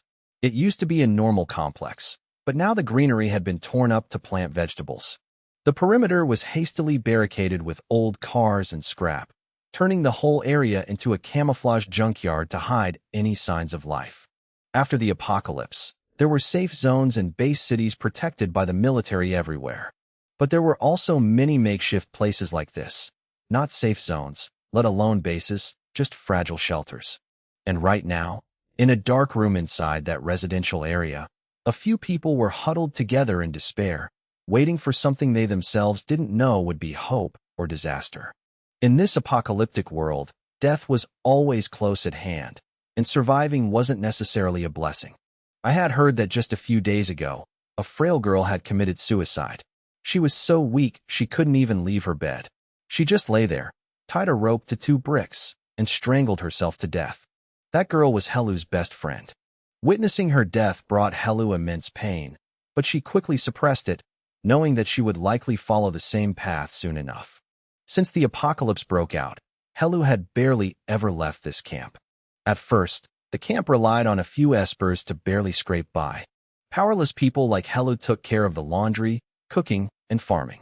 They were hungry every day, but at least they were alive. Then one day, the espers went out, ran into another team, and were ambushed. They suffered heavy casualties. Only 2 returned, and one was so badly injured that he died shortly after. From then on, the camp began to collapse. When the plague broke out, things got even worse. People died, people fled. Hellu stayed behind with the remaining survivors, all of them knowing they were just waiting to die. About a month ago, a slight shift occurred in their lives. An unbelievably strong team of espers entered Jinling. They sent someone to negotiate, demanding that Hellu's camp submit to their leadership. That team was called Shanhai. Hellu later found out that Shanhai hadn't just unified their camp, but had also subjugated over a dozen other camps nearby. They then expanded across all of Jinling, forcing nearly every survivor to bow down. Rumor had it that Shanhai wanted to build a nation. A nation in the apocalypse was a hard concept to swallow, but one thing was undeniable. Shanhai was overwhelmingly powerful. Any random member was many times stronger than Hellu's father, and guys like that were just errand boys. Hellu's camp was ordered to hand over food. In exchange, Shanhai cleared out a section of downtown Jinling, making it safer to go out. But a portion of any food found still had to be surrendered. At first, Hella didn't understand why such powerful people still needed ordinary food. Later, she learned their true target was mutant crystal cores. Crystal cores were graded. Any camp that found one would be handsomely rewarded with food. But Hella's camp was too weak. They were terrible at both fighting and scavenging. In Shanhai's eyes, they were nothing but a burden. A middle-aged man in the camp desperately told Sister Zhang that he was going out to try his luck. If he could just find a single low-grade mutant crystal core, they wouldn't have to worry about food for a whole month. They might even get meat. It had been over half a year since he last tasted meat. The middle-aged woman teared up, wanting to stop him but not daring to. She worried every time he went out, but this time, she was even more terrified. He reassured her that he would avoid the strong zombies and only check the dead ones for leftover crystal cores. Then, he opened the door and stepped into the ruins reeking of blood. But the moment he stepped outside the camp's fence, his face drastically changed. 3 figures in tattered clothes were sprinting madly toward him. Their speed and vicious eyes made him instantly realize they were the infected. He knew full well that the infected were even stronger than zombies. A single one could take on 10 to 20 zombies, let alone 3 of them at once. What was even more terrifying was that they possessed intelligence. Once they locked onto a target, they would hunt it down relentlessly, no matter where it hid. In that moment, his limbs went ice cold. He knew he had no chance of survival. But a fear far greater than death was the camp behind him, the people waiting for him. And those infected had definitely seen him walk out of there. After killing him, they would undoubtedly follow his trail back to the camp. And when that happened, his wife and daughter would be killed and eaten. In the apocalypse, the most despair-inducing thing wasn't death, but the complete loss of hope. The middle-aged man's only pillar of support was his family, and he absolutely would not allow that to happen. Only one thought remained in his mind. He had to lure them away. He knew he couldn't outrun the infected, but he still sprinted with all his might, trying to draw their attention in hopes they would forget about the camp behind him. With determination flashing in his eyes, he vaulted over the fence and dashed away from the camp. However, as he ran, he suddenly realized the 3 infected weren't paying him any attention at all. They didn't even spare him a glance, instead changing direction and rushing elsewhere. That left him stunned. To the infected, seeing a living person was like a wolf seeing meat. How could they just ignore him? Just then, he heard the roar of an engine, and a massive bus appeared from around the corner. Without even slowing down, it executed a flawless drift on the narrow road, taking a perfect 90-degree turn. Even as someone who used to drive, he had never seen such a bulky bus pull off a maneuver like that. On the roof of the bus, something swiveled, revealing a pitch-black gun barrel. 3 consecutive shots rang out. The 3 sprinting infected were instantly hit and collapsed, their heads exploding as blood splattered everywhere. He was completely dumbfounded. Hitting 3 high-speed targets in just a few seconds, and all 3 were headshots? What kind of marksmanship was this? He knew very well that the infected had incredibly strong defenses.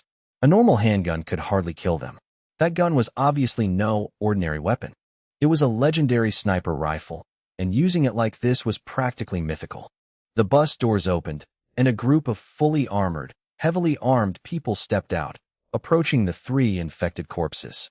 The middle-aged man held his breath, not daring to make a sound. Just looking at them was enough to know they were no ordinary people. With a screech of brakes, the bus came to a halt right in front of the 3 infected corpses. Then, he saw the doors open, and 2 beautiful girls hopped out. They were so clean, neat, and elegant that it left him stunned. If it weren't for the desolate surroundings and the thick stench of blood, he would have thought he was standing on the streets of Jinling before the apocalypse, watching stylish girls out shopping. To be able to live so comfortably in the apocalypse, could they be from Shanghai? Thinking of that name, everything suddenly made sense to him. While he was lost in thought, he saw one of the girls, dressed in white, pull out a transparent syringe. With swift, precise movements, she consecutively extracted 3 vials of green liquid from the infected corpses. It was the act of processing corpses, yet it carried an inexplicably neat and graceful feel. He stood there like a statue, neither speaking nor running. Because in this apocalypse, running into strangers and not getting killed was already a stroke of luck. Hoping for help was far too naive. Staying silent and standing perfectly still was the safest way to prove he meant no harm. Even though the middle-aged man stayed silent, Zhuiying didn't intend to pass up the chance to ask some questions. Since we entered the Jinling area, this was the first time we had encountered a living person. Zhuiying pointed behind him, where the camp was surrounded by old junk, and asked if there was a survivor settlement back there. That question made the man even more tense, because these people clearly weren't from Shanghai. Otherwise, they wouldn't need to ask about the situation in Jinling. And the fact that they noticed the camp behind him made him incredibly anxious, because his daughter was in there. In the apocalypse, he had learned to be on high alert. If they ran into a large group, the entire camp would have no ability to fight back. He hastily claimed there was no settlement, just a few old, sick, and frail people on the verge of starving to death, who were also at risk of catching the plague at any moment. He said he was just out looking for some food, casually emphasizing that he was only 51 and not an old man yet, as he smoothed back his messy white hair, as if trying to prove just how much life had worn him down. Hearing that, I stepped off the bus, smiled, and said we had just arrived in Jinling and only wanted to ask a few questions. We meant no harm, and we were also looking for some diesel. Looking at his haggard appearance, I guessed that even if there was a settlement, it had long since fallen into ruin. The man shook his head, saying that all the diesel in Jinling had been hoarded by Shanghai. If we wanted to buy any, we could only trade with mutant crystal cores. He also warned us to be careful, as Shanghai was extremely powerful. I was a bit surprised and turned to ask Shuai if she knew anything about this faction, but she shook her head, saying she had never heard of them before. I nodded and took a closer look at the man in front of me. His hair was stark white, and he was so skinny he was practically skin and bones. He was clearly suffering from prolonged malnutrition, but there were still fluctuations of Esper energy on him, proving he was an awakened. For an Esper to be starving to this extent, it could only mean he had been giving his food to others. Thinking of that, I felt a sense of respect for him. In the apocalypse, someone who still lived for others was truly a rare sight. I turned back to the bus, grabbed a food storage bag, and tossed it to him. He caught it on reflex, looked inside, and froze. Inside the bag was a hot piece of roasted meat, about half a kilo, dripping with shiny fat and smelling absolutely divine. He instantly recognized it as mutant beast meat, something every Esper knew was not only delicious, but also highly beneficial to the body, even helping to boost one's strength. His voice trembled as he asked if it was really for him. I nodded, saying I just wanted to ask a few questions. The man was so overwhelmed with emotion, he couldn't even speak. His mind was solely focused on bringing this meat back to his daughter, who was so weak she could barely stand. That joy meant far more to him than eating it himself. I noticed his eyes kept darting toward the camp behind him, where the most important person in his life was. I told him that he and the people in the camp must be starving, so they should eat something first. I wasn't in a rush and still had plenty of questions to ask. Hearing that, the man was so moved he nearly cried. He hurriedly invited us into the camp to talk, promising to tell us everything he knew. He led the way, fully aware that people like us wouldn't be scheming to get anything out of him.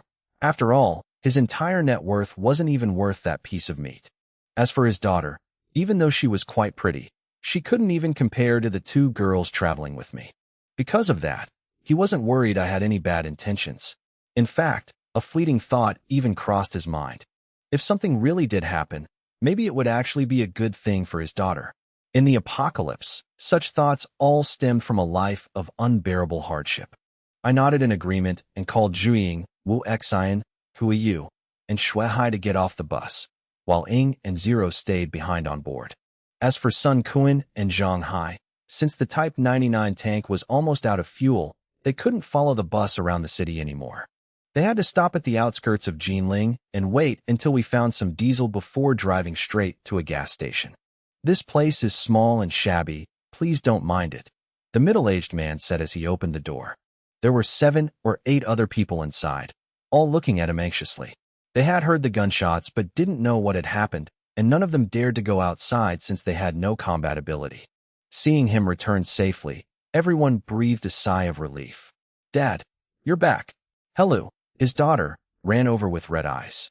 The gunshots earlier had made her imagine all sorts of terrible things, terrified that her father had met with an accident. The middle-aged man smiled and showed off the food storage bag.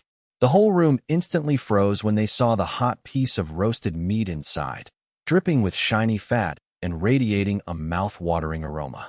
It wasn't dried meat or sausage, but freshly roasted meat. Helu's eyes widened in disbelief. It felt like she was looking at something from a past life, to the point where she couldn't even believe it was real. Everyone held their breath and gulped.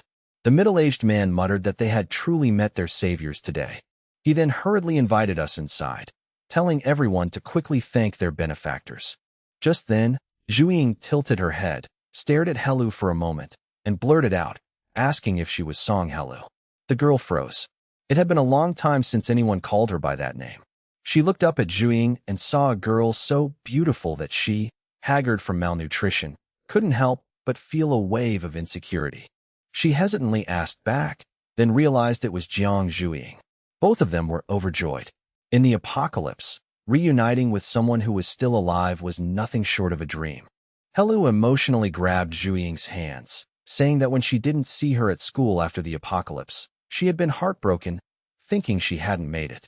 Zhuiying explained that the school had been swarming with zombies back then, and she was too weak to go back. She then eagerly asked about the others in their club. Back in the day, the two had been close friends at Jinling University. Helu was her senior, and she was the one who had pulled Zhuiying into the club. She had helped Zhuiying a lot, even recommending my sister for a scholarship when our family was going through a tough time. I still remembered that very clearly. Hearing Zhuiying's question, Helu shook her head sadly, saying that no one else was left. She then mentioned Ganwei. If she were still alive, she would have been thrilled to see Zhuiying again. That name made Zhuiying freeze. Helu choked up as she recounted how frail Ganwei had always been. Before the apocalypse, she had lived in a wealthy family and never known hardship. When everything collapsed, she couldn't eat or sleep and quickly fell ill. With no food, she only managed to hold on for a short time before passing away. A girl as beautiful as a porcelain doll had ultimately died in such a tragic way. Hearing that, Zhuiying's eyes also turned red. If Ganwei were still alive, the 3 best friends from the past could have reunited. But now, all that was left was regret. One of her closest friends had died of illness and starvation. Looking at Song Helu, I could clearly see how thin and frail she was, suffering from severe malnutrition. Her once smooth, fair skin was now ashen and completely devoid of its luster. Her dry, frizzy hair looked like a flower withering from a lack of water. I spoke up, "So you're Zhuiying's schoolmate. I've heard her mention you." I continued, "About that scholarship back then, I'm truly grateful to you. As Zhuiying's older brother, I should show a little token of my appreciation." Song Helu hurriedly waved her hands. "There's no need to thank me. I was her senior. Taking care of Zhuiying was the right thing to do." I turned to Huiyu and said, "Huiyu, tell them to bring down 10 kilos of meat and a sack of rice." After taking over the Luo family's warehouse, these things really meant nothing to me.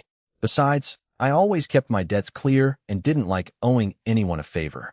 Huiyu replied with a yes, while Song Helu panicked, her voice full of fluster. 10 kilos. That's too much. You really don't have to. Right then, Ing stepped off the bus, walked into the house, and effortlessly set 2 bags down on the floor. I said, no need to be polite. Open them and take a look. Zhu Ying pulled Song Helu's hand. Helu, just take it. Song Helu was pushed in front of the bags. She hesitated for a moment before opening them. Instantly, a bag full of meat appeared before her eyes. The meat was tender and smooth, completely devoid of any gamey smell, instead radiating a sweet, savory aroma. Just smelling it raw was enough to know how incredibly delicious it would be once cooked. It was all mutant beast meat. Seeing such a massive amount of meat, the surrounding survivors were all dumbfounded. This bag alone was at least 10 kilos. To them, it was something they wouldn't even dare dream of. Song Helu choked up. This is too precious. She stared blankly at the pile of meat, unable to believe her eyes. If she hadn't seen it for herself, she would have thought this was impossible. Her father had been ready to risk his life out there today, but even if he had laid down his life, he wouldn't have been able to trade for all this. Yet I had casually brought it out just to thank her for the little bit of help she had given my sister back then. I said, don't refuse it anymore. Just take it. To me, this amount of meat really was no big deal. Song Helu shed tears of joy, choking up as she spoke to Zhu Ying. I really don't know what to say anymore. Thank you all so much. She couldn't refuse these things. This was the very hope of survival for her and everyone in the camp. She asked earnestly, can I share this with my friends here? I replied casually, of course. It's yours. You can do whatever you want with it. Song Helu thanked me joyfully. The middle-aged man and the other survivors also continuously expressed their gratitude. I didn't give them these things for their sake, but for Song Helu, and even more so, for Zhu Ying. So even though everyone was staring at the pile of meat and gulping, if I hadn't nodded, they wouldn't have dared to touch it. I put on a serious face and said to the middle-aged man, all right, about what I asked you earlier, can we talk about it now? Meanwhile, Zhu Ying and Song Helu had huddled together to chat. Their post-apocalyptic experiences were probably something they couldn't finish talking about even if they talked all day and night. The middle-aged man patted his chest and replied immediately, Captain Jiang, ask away. As long as I know, I'll tell you everything without hiding a thing. I asked directly, I want to know about Shanghai. He looked surprised. Shanghai. I smiled faintly. Yeah, I want to buy some diesel from them. He had never been to Shanghai's headquarters, but he roughly knew its location. After getting clear directions, I decided to set off immediately. The middle-aged man naturally tagged along to lead the way. Song Helu had just reunited with Zhu Ying and hadn't gotten to talk much, so she couldn't bear to part ways just yet. She volunteered to come along. My mobile base was spacious enough, so adding one more person was no problem, and it was safe too. At this point, Shuai spoke up, saying that if we didn't mind, she could have her people come and pick up these survivors and take them back to Subei. She had a camp there. Even though it was currently quite dangerous due to the plague, there were a lot of people, so they could still support each other. With this amount of food, they had enough to hold out for a while. They could absolutely wait for Shuai's people to arrive. The middle-aged man nodded repeatedly, saying that with the infected everywhere now, nowhere was safe. If they could go to Subei, they would be incredibly grateful. Shuai smiled. Part of it was her kind nature, and the other part was seeing Zhu Ying's concern, so she took the initiative to help. I nodded in agreement. I knew full well that Shuai had built up quite a formidable faction in Subei. I just wasn't sure how bad the plague situation was over there. The bus set off again. After getting on, Song Helu stared at the interior, dazed for a long time. In this apocalypse, they didn't even dare dream of leaving their ruined camp. Yet out here, there were still people driving such a luxurious motorhome, roaming everywhere. The sight was simply unbelievable. She couldn't help but envy Zhu Ying for having an older brother like me. I said, according to him, Shanghai's headquarters is less than an hour away. We'll be there soon. Just then, the walkie-talkie crackled with Zhang Hai's weak, bitter voice, making me frown. Zhu Ying asked worriedly. I replied in a deep voice, Zhang Hai is in trouble. I hadn't expected him to be attacked after I'd only been gone for half an hour. Moreover, judging by his voice, the situation was dire. I coldly ordered, step on it. Ing slammed the gas. and the mobile base roared as it shot forward. Shanghai's location was only a few kilometers away. Shanghai had cleared many roads in this area, so the bus drove very smoothly. Any zombies or infected we encountered on the way were either shot dead or sent flying by the bus. In front of this massive vehicle, they were no obstacle at all. Before long, I spotted Shanghai's location. A tank was surrounded by over 20 people, led by a man in a leather jacket. He was standing on the seat of an open-top Jeep, one foot resting on the steering wheel, holding a megaphone and threatening Shanghai inside the tank. He warned them to open the hatch, or else he'd turn them into ashes. His eyes were cold, showing absolutely no regard for human life. Seeing no response from the tank, he threw the megaphone down and jumped off the Jeep.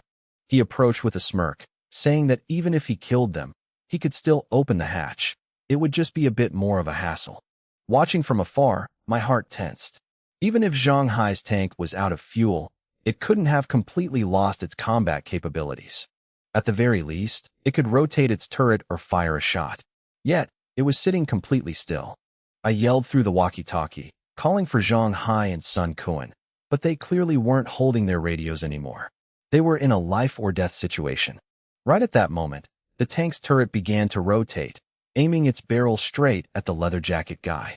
He sneered, leaped into the air, and purple lightning flashed from his hands. The electric current shot straight into the tank, enveloping the entire hull and causing the barrel to instantly stop moving. He coldly stated that he was going to send them on their way. But just as he was about to deliver the finishing blow, he sensed a lethal threat and immediately dodged to the side. An explosion rang out. The ground right in front of him was blasted open, sending dirt and rocks flying everywhere. Only then did the gunshot echo, a massive sniper rifle. The leather jacket guy stumbled back several meters, breaking out in a cold sweat. He had almost lost his life. He turned his head to find the source of the shot and saw my bus charging toward him. His sharp eyes instantly recognized it as a modified motorhome. On the roof was a metal sphere, and the pitch-black gun barrel that had just fired that shot was protruding right from it. Murderous intent flared in his eyes as he pronounced a death sentence for everyone on the bus. The 20-plus people behind him simultaneously raised their guns, aiming at my mobile base. The leather jacket guy sneered. Purple lightning flashed in his hands again. His electrical discharge ability was enough to kill people even if they were sitting inside a vehicle, unless it had a layer of insulation. Inside the bus, I stared at him coldly. For this guy to dodge a sniper shot, he was clearly a level 2 Esper. But to me, that was nothing impressive. He had messed with my team and even intended to kill me. I absolutely would not show him any mercy. Just as I was about to make my move, Shuai suddenly stepped up quickly beside me. She stared intently at the leather jacket guy, then froze slightly, a look of surprise flashing in her eyes.